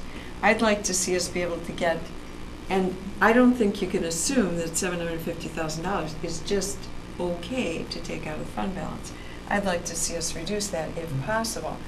But one of the things Jared has done in the past is he's gone back to each of the principals and each of the administrators and said, okay, you guys, instead of making him do everything, including document every single employee we have in the district, including the part-time people and the full-time people, and all their benefits, and what we pay them, and how long they've been here, and how long they're going to stay. We go back to our administrators, whom we've hired and we trust, and ask them as a group to come back with the list like you did before, and then we as a board respond to that and say, okay, that's not enough, take it back. So I'm going to suggest minimally we go back to a unified board process for looking at that money. The other thing I'd like us just to look at is in terms of the literacy position. I think it would be helpful for us to see what that salary was, because I think one of the things we did was we wanted to meet the principal's salary, so we added some extra things. So in light of that, it may be that there's even room in looking at that particular thing. And I also want to ask, because it was my understanding that we basically approved the staffing plan. I thought we did. You did. And that was to add the new people. That's this year's staffing plan. That's the plan. That's all they've asked for. Was that last year's? Well, Adding 8 teachers, that was it, yes. If you know, what we got was, you know, as a staffing plan was what they're going to do to the teaching staff this year. It wasn't, and what their changes they were going to make essentially to the teaching staff. And there weren't any changes. Which is not, That's was why that? and there were no changes. The plan was to continue as we have. Right. And not add any new coordinators or new anything else. Right. It was just to keep And the so same I think stuff. what Dean is at. But what you're asking can for is fine. I think what Dean is asking for is not a plan, but a look at What we have. what we have. Right. And whereas a plan would be what we're planning to do next year. We don't have any plans for any changes next year at That's this the point. That's But at the least with what we're looking at. Is that reasonable? I would like to see, I'd like to see all the positions in the district and where they are and deal with all of Sure. them. And that means That's- people who work in this building. That's what we've talked about. Yeah. Yeah. That I think is really, is that a good start? And I don't want to make this made that I'm making Jared do work. That, No, you know, no. I want, if we're going to make funds, I would like to see how much we're paying on for services that are being subcontracted out, like the hiring the. Can we wait on that? Okay, well, you're. I'm just saying, I don't want to put. I don't want to be framed as I'm making Jared work. No, I'm not. We have $1 million we have to find, and that's an important thing to Okay. do if we want to focus on our mission. The last time we were here, we met, we gave Jared the direction Yeah, to take, he did. wait a minute, to find this $1 million, to do exactly what he did here, which is take $750,000 of the fund balance and find approximately another $250,000. Yeah, he did. Which is what he did. So we don't have to, at this point, according to the board direction, unless you want to change that, tell him to find $1 million. Because we've done that already. Okay, I will spend my time working to ask the right questions, Okay. okay? Because I think we have other low priorities in the district that I cannot identify now, Uh-huh. because I don't have them at my hand, that I think that we can find more money, Okay. that we could enhance even, and Okay. maintain All right. our I primary see, mission. I see what you're saying. Let's go forward this sort of one step at a time. And we'll start by looking at total staffing. Is that Yes, a good that's place? a good I step. wanna, That's a good step. Thumbs up, thumbs down. okay, well, I see I think, everybody's nodding, so I think that's good. Oh. All right, thumbs up. No, Thumbs up or thumbs down? okay, we don't Well, want if- discussion? Is it thumbs up for just? Thumbs looking up with for what I just Getting an outlined. outline Is that of the the same as the staffing. vote? Was the existing starting with staffing. well, I'm just getting a consensus. Thumbs up to see if you'd like to I'm assuming, start can I- with, are we looking done at with total discussion? the total staffing of the district. Are we done with discussion on that before we vote? This is not, I'm It's just trying to get, consensus. I'm asking for Right. consensus right this minute, because if we have consensus, maybe we'll all decide we don't need to Right. discuss it anymore. But if we don't have consensus, Then we can discuss it some more. okay. So let's just get a consensus. Is that a good place to start? Just looking at the plan, I think it's fine to look at the whole plan. That's what I'm saying. Yeah, right. Yeah. Okay. I'm not All right. assuming we're gonna find any savings. I got a consensus to step one, is that's a good place to start. Yeah. Okay. Any further discussion on? What I was gonna say, the that's budget? probably not hard for you to come up with. You know who we have hired and what, I mean, you have that. Just gotta you- compile into one Right, slide. Yeah. right, that's what I was gonna say, Right. it's probably a simple And, thing. right, and The we'll let question Jared would be speak. is, I can come up with the staff and their location and what fund they're being paid out of. Right. But do we need a justification of why we believe we need those positions? Because my concern is that if we just present the plan, not everybody, not any disrespect to anybody, but not everybody knows what people do, so. Can I make a suggestion along those lines? Give us the base model, Okay. just where it is, send that out to the board, Mhm. and then people who have questions on that can get back to you about where that comes from. And then let's see where we are with those questions. And then if you have specific things you want to look at or discuss as a board, we can put that on agenda and discuss it at a future item. Susan? I want to make sure that the minutes reflect that, a board member was opposed, because I think that reflects. A point of order, it's sorry? improper to ask that the minutes reflect the view of one board member. We've been told that Actually, by legal counsel. That is, I mean, she can ask the minutes, but we would have to approve you that. could as say, board. okay, so let me just make my point then, which I think is even more important than that. And that is, I think there's a point where you follow a process that's been successful before, and you accept that process, and you let administration come forward to you with their suggestions, rather than to, as a board, tell them exactly how to do the budget process. And I'm concerned about that. The other thing is that seems to me exactly diametrically opposed to what I heard at least 20 minutes ago from a board member, where they said, I want to put that money back into resources and teaching, and the first thing you're going to do is look at the staffing plan. I'm saying, go back, put your administrative team together and say, tell me where we might be able to save money. Rather than to go directly back, let me finish, it's my turn. Directly back into looking at the staffing plan. I'm concerned about that. Susan? Well, I'm concerned about that too, even though I said we can look at it, because I don't think there's any harm in looking at it. In fact, one of the things we wanted to hear at the end of the year at some point, but the thing is, this may not be till summer, was the effectiveness of that plan. Like, what effectiveness have we seen from it? Because there were some new positions added. So I don't think that's inappropriate to look at. I'm a little concerned with looking at it for budget reductions, because I agree, we did not approach this year with any intention of doing what we did last time when we had to cut $1.2 million. That was a very lengthy, several-month-long process. We can't do that in the amount of time we have. So I'm not in favor of doing that. I am in favor of the administration doing what they've done, which is bring us some recommendations, and I just have concerns about the capital budget piece that I'd like to ask about later. But I do want to caution us about looking at the staffing plan, because clearly, and we haven't heard the full report, but clearly the administration feels they want to keep that same plan and format. And by the way, that plan was developed directly to address teaching and learning. The fact that, principals address teaching and learning. The fact that they're not classroom teachers doesn't mean they're not supporting classroom teachers and supporting teaching and learning. So I agree with Susan. It's a little confusing to say, I want to make sure all the dollars go to teaching and learning, therefore I want to look at the staffing plan, because the whole justification was that it all does go to that. I think that there's some, Dean and some others don't really have a good picture of where this big picture money is. Right, And I think that going forward and taking a look at that is fine. I don't think we should go in because we're going to find $1 million. Jared's done what we asked him, which is find $1 million, $750,000 out of the budget, and some other positions, not positions, but other little things around the edge, which I think is great. I appreciate it. But I think moving forward, at least for an understanding, we know where we're going. We're over time on this limit, on this one, and we still have other things on the list. So if anybody has any additional questions on the budget, I would like to move on.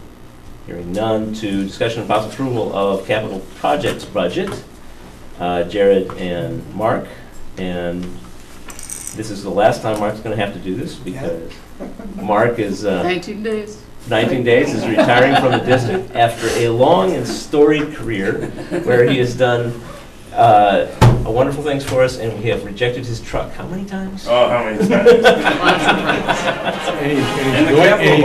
And he's going out with $150,000 of his capital budget, But that's you where won't you be came here to have in. to worry Yeah. about Yeah. it. That poor other guy's gonna, Yeah, gonna that's have to right. deal with Yeah. that. If- It took me if- 22 Wait, why years don't you to tell get him to take 300,000. more and more, let him come in It took on the me 22 ground. years to get 300,000, and now my last year I lose half. If we fully funded his capital budget, he'd drop dead before Yeah. we got to retirement. Mark? Okay, I guess just a couple things that I'd like to say since it will be my last meeting, and here we go. Jared might talk to me tomorrow, but that's all right. To clarify, I know Ms. Halverson spoke earlier. I just want to clarify a couple things in regards to some of the comments. First of all, the summer work last year was the HVAC in the office. The main renovation was two summers ago of the office, so I wanted to clarify that. There was some disruption in the main office last year, but it was mainly for HVAC when we did that major work there. The handicap door issue, we have handicap doors in every building. We do not have handicap doors that go into the office areas. That's what she's referring to. If that's what the board is, we're compliant because we have an outer door that has a button and an inner door that has a button. So a handicapped person can get into our building. They cannot push a button to get in the main office. That's a secured, we can do that. It's a costly, but it can be done. We just don't do that. Winnequa does not have that. Taylor Prairie does not have that. So what we do when we have children like that is we get up and help them come into the main office if that's what they choose to do. As anybody, correct. So I just want to clarify that because we do have handicap buttons. They're just not on the office doors. It's hard for me to explain the capital budget and what we lost. We had a process, and I did talk about it at the long-range facilities planning. Between myself and the administrators, we spent a lot of time putting this together to then modify it to $150,000. So these items that are on this sheet that you got, I believe, are the items that, quite honestly, I went to Mr. Rosen several months ago and just said, if I need to get some of this stuff done, I got to get it booked now. There's lead time. We're not the only school district in Wisconsin that does work in the summer. So there's a lot of things that I wanted to try to get done, and these were the important things that we needed to get ordered right away. So that's kind of what ended up on the capital list, the remaining capital list. So just going through the athletic field renovation, that's what we do every year. On the field, that's the purple cow, that's the split seating. That's just my staff doing that work. That's really the product. A lot of extra product comes from the MG boosters. There's tile replacement in the commons that I feel before I left needed to get done. Carpet replacement at the high school at 17 years old. I wanted to try to do a replacement for that. Gym floor, that's every year for the high school. The loading dock at the high school is failing miserably and it needs to be replaced. That needs to be done. We have a lot of deliveries that go there. Curtain straps in the gym was a safety issue. That quite honestly, they can't even raise or lower those right now, and I didn't have the money on this year's budget to get it done. And then Fund 80, the pool deck, all the pool deck items that Jared and I and Catherine went through that need to be done, including the Virginia Grand Baker redo again, which we'll have to do every several years, or the next person, that board person. The final phase of the playground fence at GDS was very important, high on their list. The lockers at GDS for the enrollment increase was something I needed to get ordered months ago. The gym ducts is something I just, at Cottage Grove Elementary, it's the only part of the gym we didn't get done. My mistake, so it's something important. The kids are hitting with balls and the chips are coming down. They're not lead, but they're coming down, so it's a safety issue. The office renovation was, I know that's seems to be a sore spot right now for some reason, but the process that we do for the building administrators and myself is the building administrators, my assumption is they meet with their team, whatever their team may be. We meet, they give us their rankings, that was a directive from Jared, of what's most important to them, and then I have my rankings. And we try to get it together. We didn't get together this year, Dan, I, and Jared, to go through those rankings to determine what was priority. And obviously for me, it's safety is number one. you know, and then the building environment itself for me is number two. So the office renovation was, that came right from the superintendent and Dennis as a new administrator. I was given the task to look at options for that area, and that's what I did. And those were the options given, based on what I was told they wanted for that area. There's a couple reasons for it. There was some concern about we did not secure the main office, and I don't know if you can get a drawing up of it or not, or if you see it on your board docs. I can try to explain the best I can with my drawing.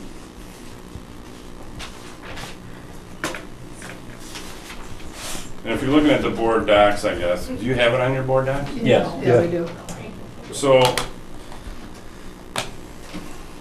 if you lay it out kind of with the rotunda, the old main entrance, you know, facing that way. So the new main entrance is right in the middle of the building. If you look in the office space area, it's really kind of hard. Oh, there you go. Awesome. So if you come in the office, oh, thank you, Jared. So this is the new main entryway, right? So this door right here and this door right here, I think is what Chris is referring to when it comes to no handicap buttons. Is that correct? Correct. So no office. And the fact that we require people to come in and sign in from the general public that may or may not be handicapped. Which they do in all buildings. Right. So none of our buildings have that right now currently. It can be done. We can override the system, so when they buzz it, they can push the button. We did that, and it's a very interesting. We're not violating ADA by not doing that, because we have these two available for them to enter, plus we can physically let them in. That's just my comments. So if you look down here, right, this door right here, in the old drawing, there was no door here when we did the original remodel. So staff who wanted to come into the workroom would come into this door, go over here, now this is what we're filling in, and go into the workroom. They also had access to this area. That was a concern. So one way to do that without violating any fire codes was to block this door, remove, there was a bookcase and some other stuff here, and put an entry into this workroom. So staff can now, during the weekends, holidays, or whatever, come in and go into the workroom. And now they have a secured exit. We can secure the front office space, which was a concern. That's the reason for that change. Obviously, the new building administrator wanted to be moved up front, so we're limiting this wall and adding a wall back in the old office. So we're virtually just kind of switching around. It'll be minimal HVAC. The nurse's office, Chris also made a comment that there's been a long time no sink. When this was the nurse's office, there was a sink in the bathroom. So it hasn't been that long, but when we remodeled this, there was two problems there that I visited with the building administrator on. And one was, if we put the sink in the bathroom, we lost space in the nurse's office, which was already small, because this work area back here needed to stay. These are the bathrooms, staff bathrooms. This used to be a work area. At that time, the building administrator wanted to have that still for a workspace area. We could not, so there was very minimal room. It was a small nurse's office, but it was doable. ADA compliant for that bathroom would not allow us to have the sink in there. And I have email backup that I gave to Jared with the conversation with the building administrator that it was fine to put the sink out here. So what we've done now is, since we created this workroom, this space that used to be the workroom will now be the nurse's office. We still are going to be tight in there with the we are enlarging the bathroom. You see that little square there by a little bit?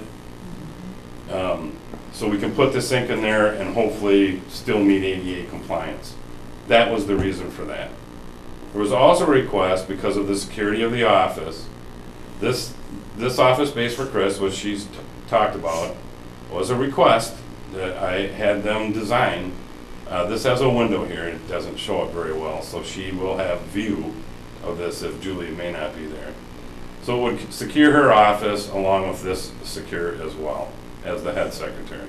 There was some concern early on that people were coming in at wee hours and getting into their space and getting onto the computers and whatnot. So that was just a way of looking at addressing it. And quite honestly, when I looked at from the building administrator and the superintendent, is what are you looking to get? And this is what we have in all buildings, pretty much in all buildings, with the exception of the high school. This office space for this is 133 square feet.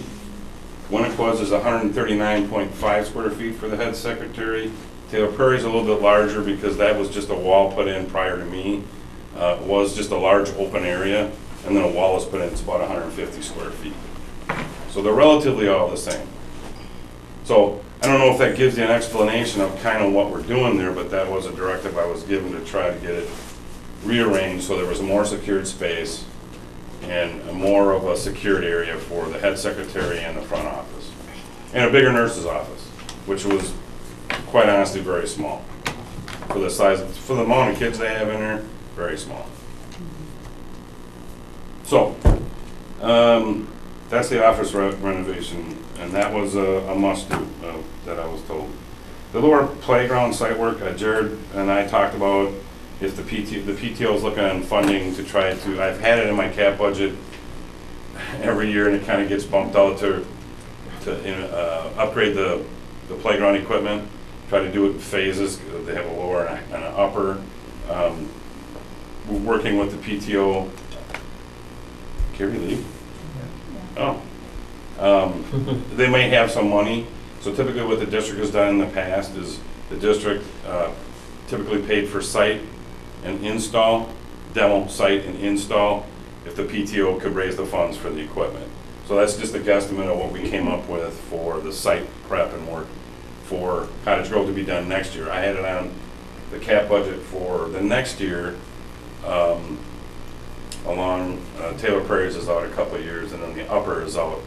It was either the upper or lower we were going to try to do at Cottage Grove. So apparently they have some funds that they're looking at spending. So Jared said, let's try to get this accomplished. Now that'll be a hard push now that it's June for the most part, but guess what? I won't be. And so that's something that potentially, you know, PTO has this money in this specific account they fundraised over the last number of years. Set it in there. PTO is starting to ask questions, you know, are we going to get this? And so I think the PTO has actively put together a subcommittee to start looking at, this is the amount of money, this is the equipment you can potentially buy. They might come back and say we don't have enough money, so that $20,000 might not be spent. The $20,000 might not be spent until June. But we wanted to sort of give them, with conversations with Carrie, is that they have this money, do they proceed or they just keep, because now some, you know, do we, you know, opportunity. I think the goal was to set up a committee, and I suggested meeting with Mark and Jared to talk about what they'd like to do, because they're feeling a little frustrated, they have money and not knowing how to move forward, but I'm not sure that they're ready to move forward right now. But they wanted to use like this next year as a planning year, and then the year after probably to invest in something. So this, in that case, this wouldn't be until the following year. I think they're really trying to have a plan, have kids be involved in the discussion, you know, what are the needs on the playground, and thoroughly look at it, not just. I mean, if the problem is they have too much money, I think we can help them with that. That's right. Yeah. That's why we're willing to do the site work. I think they want to know, like, what is the district willing to match versus what are they investing a partnership. And I did get a call from a PTO member, and I kind of pointed her in the direction of who our vendors were.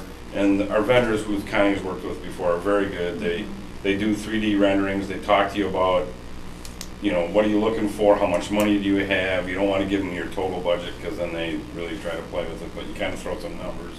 And they put it all together for the PTO and the staff so they can look at it and the kids can look at it.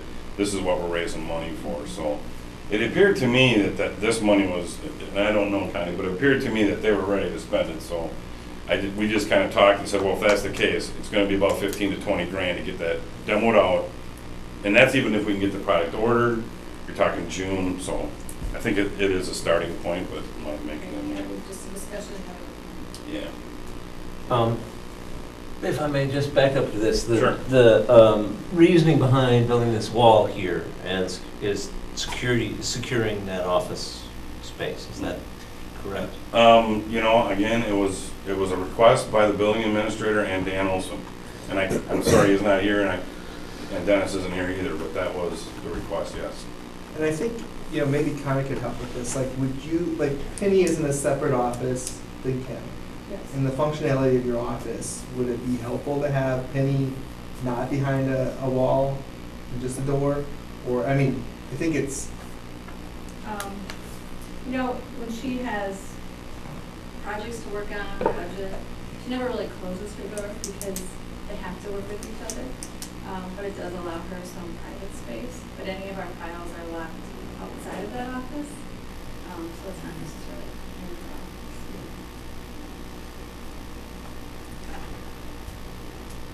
in the office. I can't answer I can't answer that part of it, I can only answer that. Right, I know. The directive I was given is what I did in the design.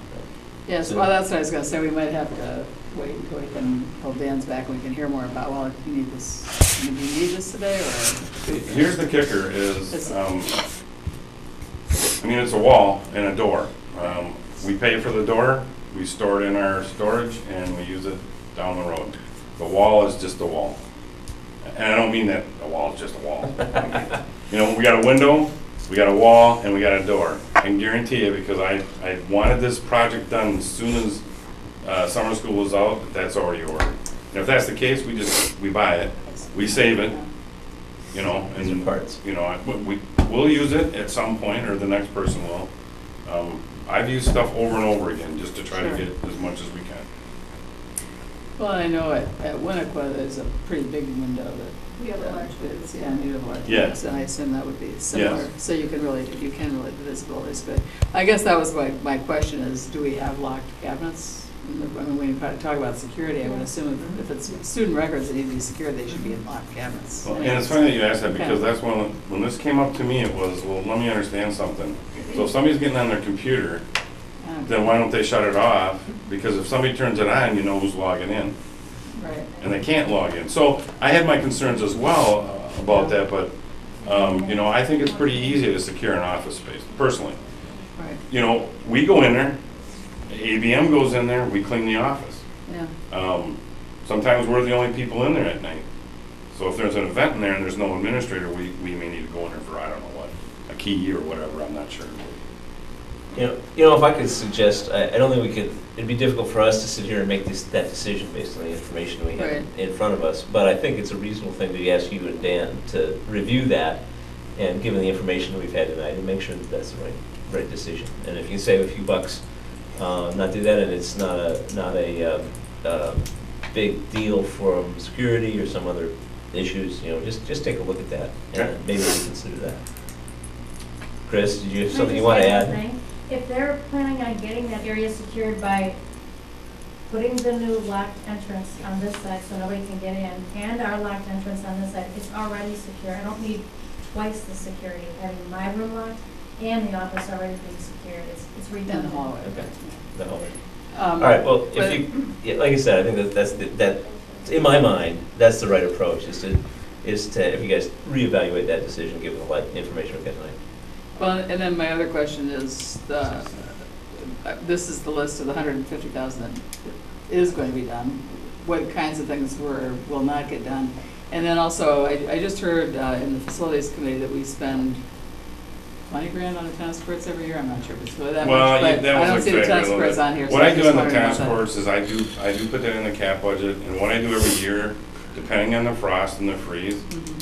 For example, last year, last year, we put $26,000 into it. The year before that, 2 years before that was 14. 2 years before that was 16. So it really depends on how the winter goes. This year I did nothing. Okay. I went and looked at it after the winter. We didn't have any major shifts. It looked like it was going to make it through the season. Now, in saying that, my guess it'll need to be done. And what I do is I put it in there. When you look at it, I just do it because you can't plan it. Right, that's what I was going to say. So I just get it done. Is there money in here that'll cover that? I'm not saying. In here, no.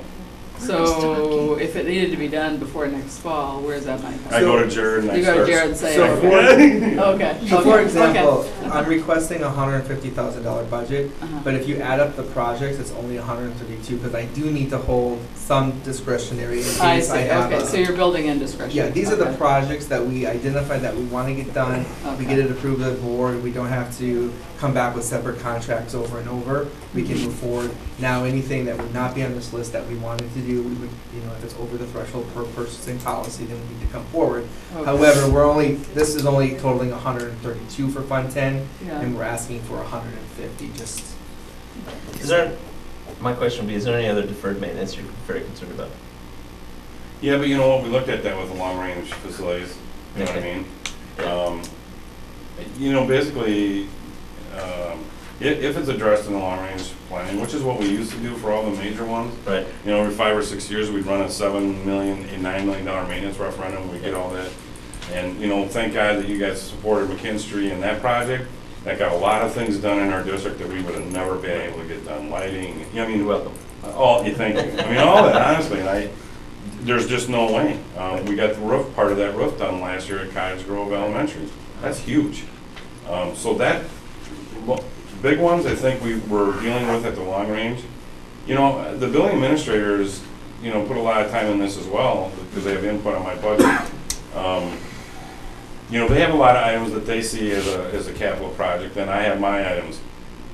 So it's very hard to try to put them two together and make it work. So there's a lot of items that I push out, depending on how it shakes out with each building.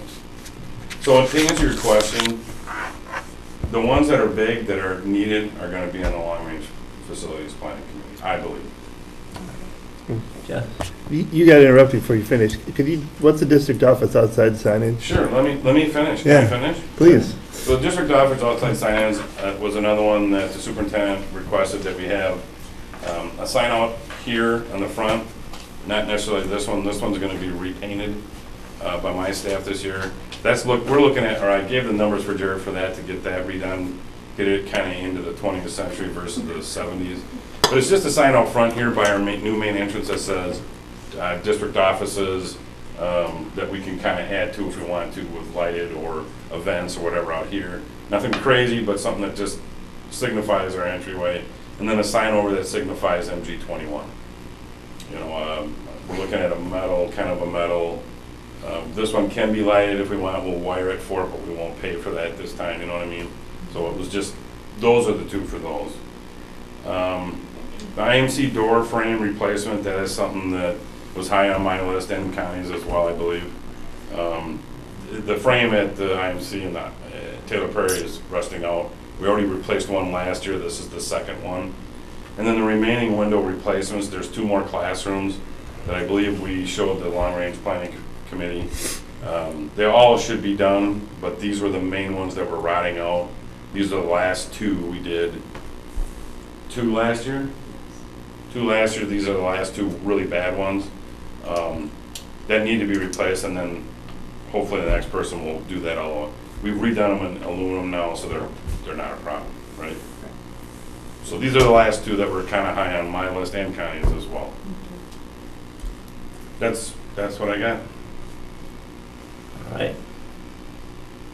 Susan, to answer your question, there's a lot, but it's just kind of my regular capital items that I just kind of push out. So I'm just worried if the referendum doesn't pass, we might have to go into fund balance papers Yeah, and well, that stuff. right. Because it is pushing it out, and I know that when we see your 5-year plans, you're always kind of moving stuff out and doing them once it comes. So. And actually, if I can say, and I know this is running too, but this way to me, this wasn't exactly the way I thought it would come out, but really this is real. The 5-year budget for me always has been, I don't want to say it's fake, but you look at it, you go, this is what I realistically can get done. Right. I try to balance it, and I try to get the numbers as close as I can. If the numbers come in high, I adjust it, and I push something else out. Right. So it's just been kind of when you look at a 5-year plan, it's so hard to do it. For example, the tennis courts. Right. It may not be on my cap budget for next year, but when I go look at it next spring and it's all tore up, I take something else out, push it out, and that has to be done. Okay, right. If that makes any sense. If I could have a motion for approval of capital budget. I would like to make a motion that we approve everything but the office renovation, and we table that till next month. Postpone. postpone. Okay, so it's been moved that we approve the capital budget, except for item Cottage Grove office renovation. Is there a second? I'll second that. Did you have another item? No, No? No? just put off the office resident, we can vote on that next one. I guess okay, it's been moved and seconded. Any discussion? I guess Can I have a discussion? no, yes, of course you can. Okay, well, here's my only concern. Yeah. If it's postponed, I mean, if it's the charge, I mean, I would like to go to talk to Dan and Jared and say, what do you want me to do on this so I can move forward with it? Because I'm leaving. Yep. And this project needs to start the day after summer school is done, so that's all, I'm just, my 5 cents. If No? I get a turn to come, Okay. which is, I don't think that, I trust these guys to do the job and to take in information down. And I don't think that, I mean, in my view is, we shouldn't be building, looking at individual walls and taking them in and putting them out. That's a way to get bad decision-making processes. We're too far from this process to do that. That's my opinion, and I would move to put that back in, and with the knowledge that, or tacit agreement that they'll take a look at that, and because this is flexible, and then there's other work that we do need to do here, and it needs to get started. So we may be looking at saving a few $1,000s on the wall here or whatnot, and I trust them to look after it. So are you making an amendment? I haven't made an amendment yet, but that's my discussion on that's my discussion on the current amendment. I just wondered, because. But I'll let Jeff speak if he wants to. Yes, first. I would like to respond. We meet again in 2 weeks. Yeah. So, I mean, you're only delaying there 2 weeks. Nothing's going to be started probably between now and then because we have plenty of other things to start. I think before we spent a lot of money on a project that the person in the build that actually was going to use the project didn't use, which I would refer to as the security doors at the high school. And so we see all that money just kind of wasted as we go. And I think that there is some uncertainty involved around Cottage Grove School that needs to be settled before we take a major project like this up there. Susan? Well, to me, the only controversial piece is that front office, because I think the workroom space, having access to that and being able to lock the door in the middle, I think all that's, and enlarging the nurse's office, because it is really tiny. And when you have little kids, there are always a lot of them in the nurse's office. So I think the rest of it makes sense. And if we just want to question that piece, that's why I would agree with Peter's view of, I mean, I'd be willing to offer an amendment to add it all back in, and then with the understanding that we would look again at the front office piece. The other piece that I have a question about is the two B105, 106, 109, and taking the wall in and putting it out. To me, that's not a priority. But so leave the wall but I out. would still, but I'm going to make that suggestion. But I would still move forward with approving this so that they can get started on that. And Mark, can you answer that question, whether or not you can, 2 weeks is a big deal to you? For a wall, no. For the rest of the project, yes. Because I've already told them to order the product. I've already done it. Even though you guys are going to scold me for it, if I wouldn't have, it wouldn't have got done. Okay. Inc? This is relevant to the amendment. It seems to me, that particular item, that's why I seconded that particular item. Are there any other items on here that are being developed through the long-range facility planning? On this list? Yes. No, I don't believe so. No. It seemed to me that I can't answer the question about whether that item was on the long-range facility, but it was certainly an item of discussion at the committee when we had the tour of the school and the subsequent meeting that year, and that's partly why I seconded it, is that I see something that whether it's going to be done or not I think will probably be a part of the long-range facility plan. I'm not, I like Peter, I'm not in a position to argue whether the windows or walls or something like that should be there, but I know that we spent some time in there and there was discussion. Yes. There was some discussion afterwards, and in my judgment, it would, whether we amend it off of here now, we ought, but if you're gonna start it in 2 weeks, you can't. No, it's not starting until July after Okay. summer school. Well, it would seem to me that we either can eliminate it tonight and put it back in if it's not on there, or leave it in tonight and remove it because I think that'll be in the long-range facility, or that's what I would say. I would like to make if I may, to make a motion to put the renovations back into the main motion. So I've moved to make the amendment to the main motion. Second. Is there a second on that? So let's discuss that motion. I'm in favor of doing that also, and then hearing more information about some of those two specifics. We can hear about the wall you mentioned too. I agree, it's worth thinking about that. I mean, to some extent, it seems like it's worth doing it all in one fell swoop, but whether to do it at all or not would be a reasonable question. Because I think that those are significant issues for the operation of the staff there and that building and with the kids. And I think putting it on the hopes that the referendum will pass, and we're going to have plenty of stuff to put on that referendum, I think. And I think given that this has been viewed as a high priority by the administration and Mark's kind of ready to move with it, I just support that amendment. Given the hour, is there anybody who has a comment about the amendment right now, which is with Cottrell School renovations back in, that we haven't heard before? Yes. Okay. I've heard from numerous teachers today that they were amazed that after spending so much money in the last 2 years on that office, to spend even more money on that office. I've heard from other teachers at Cottage Grove School that they're amazed that it's a priority. And I think that it is not something that our staff feels that it's an important issue. Especially for safety.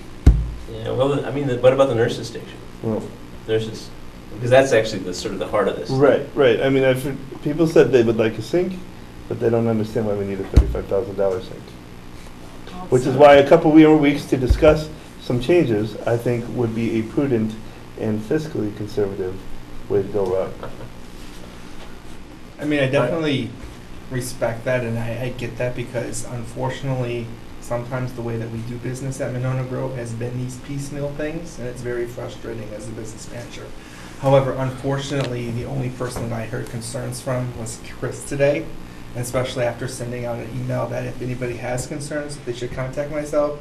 I mean, I feel the frustration not only as an administrator, feeling that, you know, I know there's concerns overall, that's not an agenda item right now for that building, but I do have a concern with staff going to a board member and not contacting myself on an item on the capital budget that doesn't pertain to personnel issues that potentially could be happening at Cottage Grove. I just wanted to say that, because I do respect the staff up there, and it's just sort of frustrating that I heard from one person today, you know, and I understand the timing of that, and I respected her. I think it was people just checked board docs and like, what in the hell? 35,000? All right. See?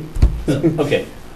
I'll talk to you about that later. We have a motion. We have an amendment to we have a motion to amend the main motion. And the amendment is to add back in the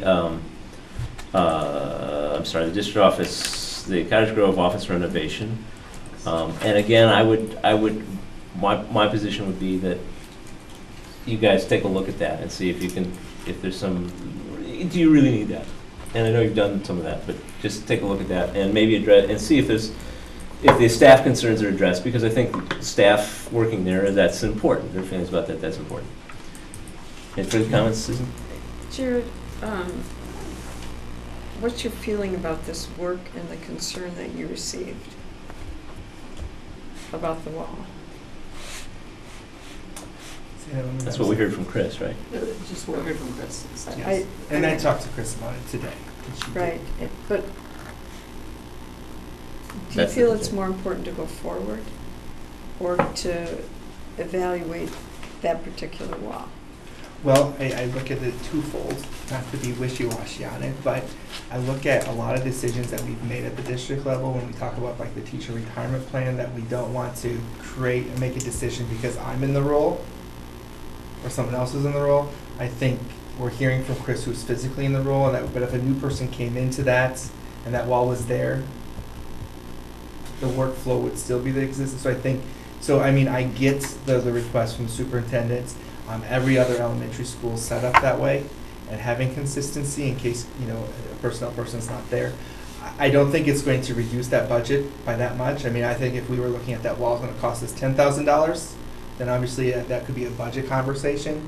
But I just don't want us, you know, necessarily to. I'm not saying it's not going to jeopardize the flow of the office.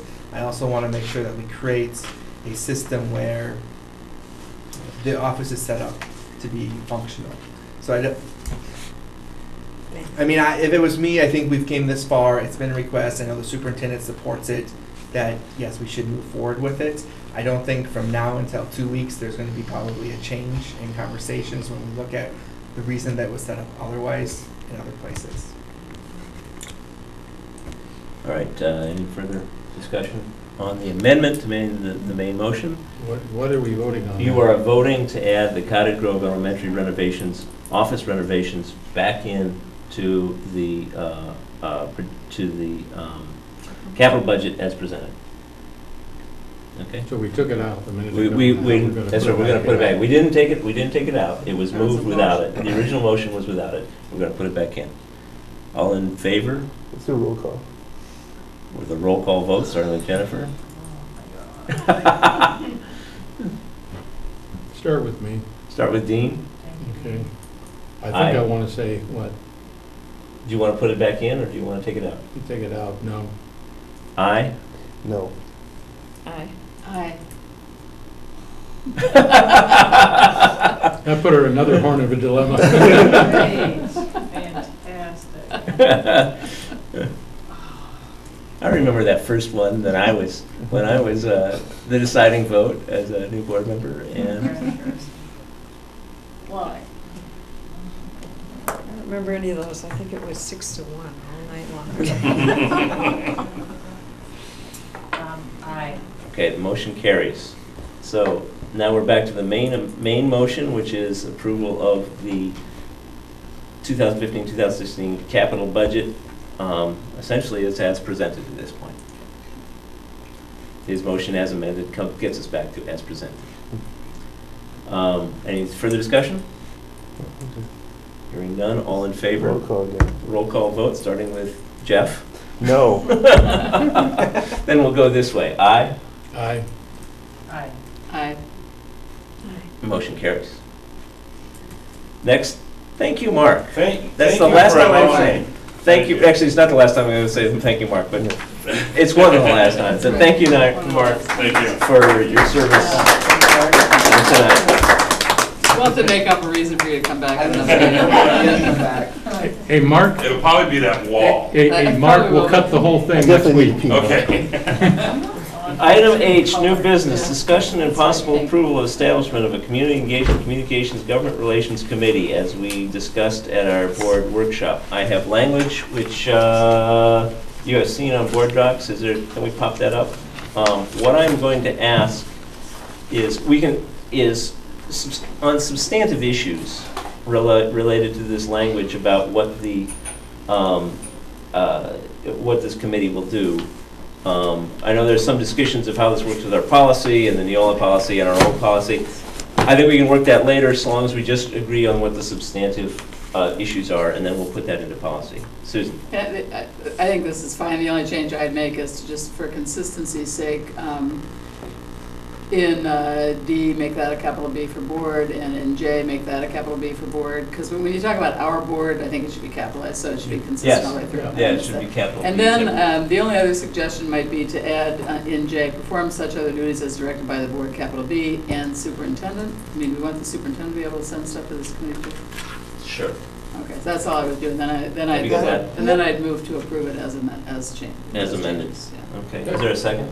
I'll second it. Okay, discussion? I have a question. On referral to the committee, has the board president had authority to refer to committee? Did you do that? Is that always the superintendent or the whole board? It was always the board in the original policy. This language came out of the original 185, and we just added superintendent, because for this committee, we thought it might be. It's always been the board in 185. Yeah, if I can make a suggestion, is that that language that would apply to how all committees work, and so we would address it in the new all committee. If we wanted to be the board and the board chair and superintendent, we do it there rather than in this language here. Okay. Does that make sense? Okay, Susan? I'd ask that you delete ad hoc so that they can appoint advisory committees, or ad hoc advisory, just like Dean has done. I think using that, it's very clear in that committee that you can use that, but it throws you back into a different structure.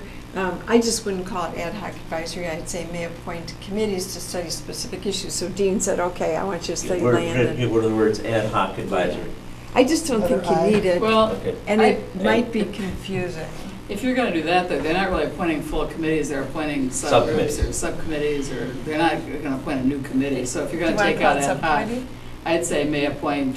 I don't think you even have to say that because it's a given that they can do that. But That they can appoint subcommittees. Yeah, they can appoint subgroup work groups. Well, where it gets touchy is that if you have this committee and they say, oh, we're going to do create a committee to study an issue of a referendum, and we want to put some community members on it, that's no longer a subcommittee because those are people who are not on the main committee. Okay, so when And you said community dicey. members, you But that weren't. needs I a was board. taking you to mean where there might be community Oh, members yeah, I on do. this whole committee.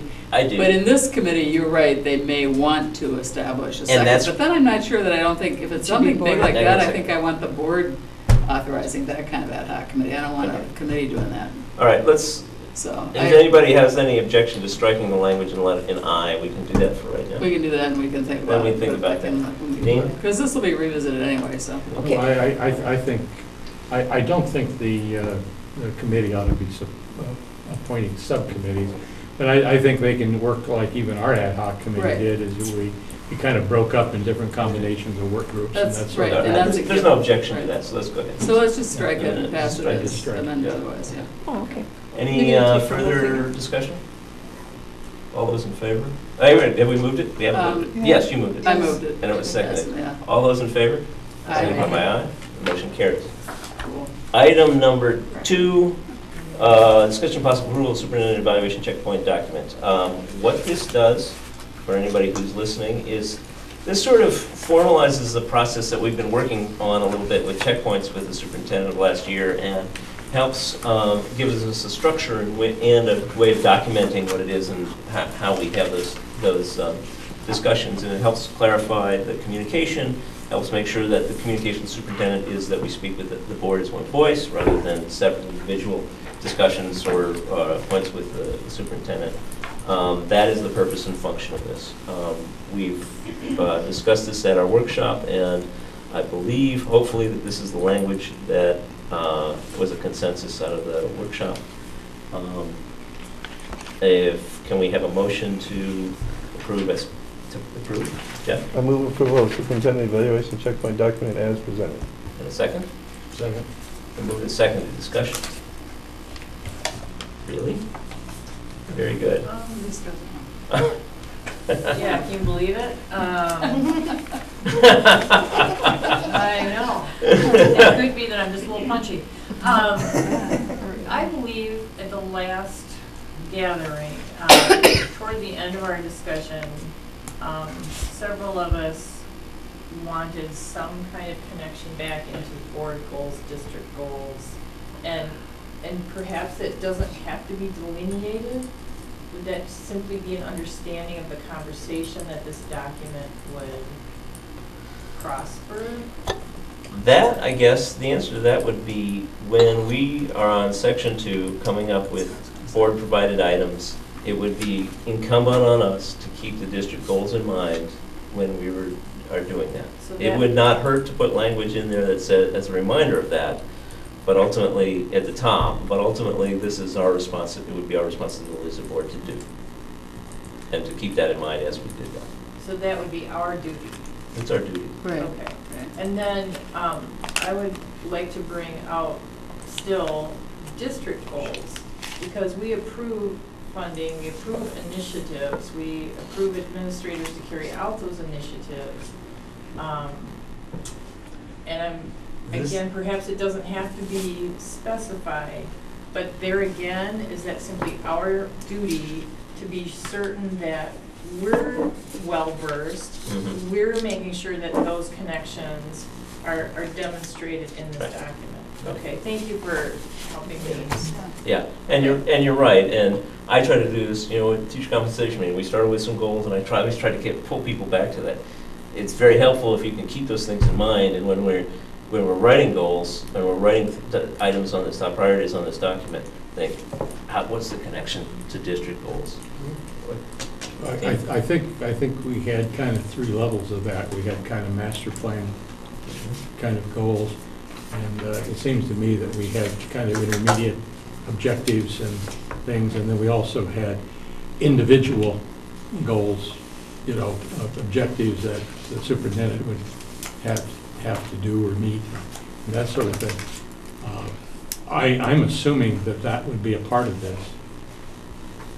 Well, Part of it this process. may be embodied in this, and that would come, these are one of our goals. We want But to I would priority. share her concern with the word may. I think we ought to maybe set some other evening to talk about what those goals may be, because I'm not sure, or have a closed session or whatever you think is needed to do it. But we don't have to know what those goals are to approve this document. I mean, this No, document, no. no, okay, I got it, No, okay, good, okay. I'm just reinforcing it, that we need to find those goals some Okay. other time. Okay. All right, further discussion on this document? Okay, all in favor? Signify by saying aye. Aye. Motion carries.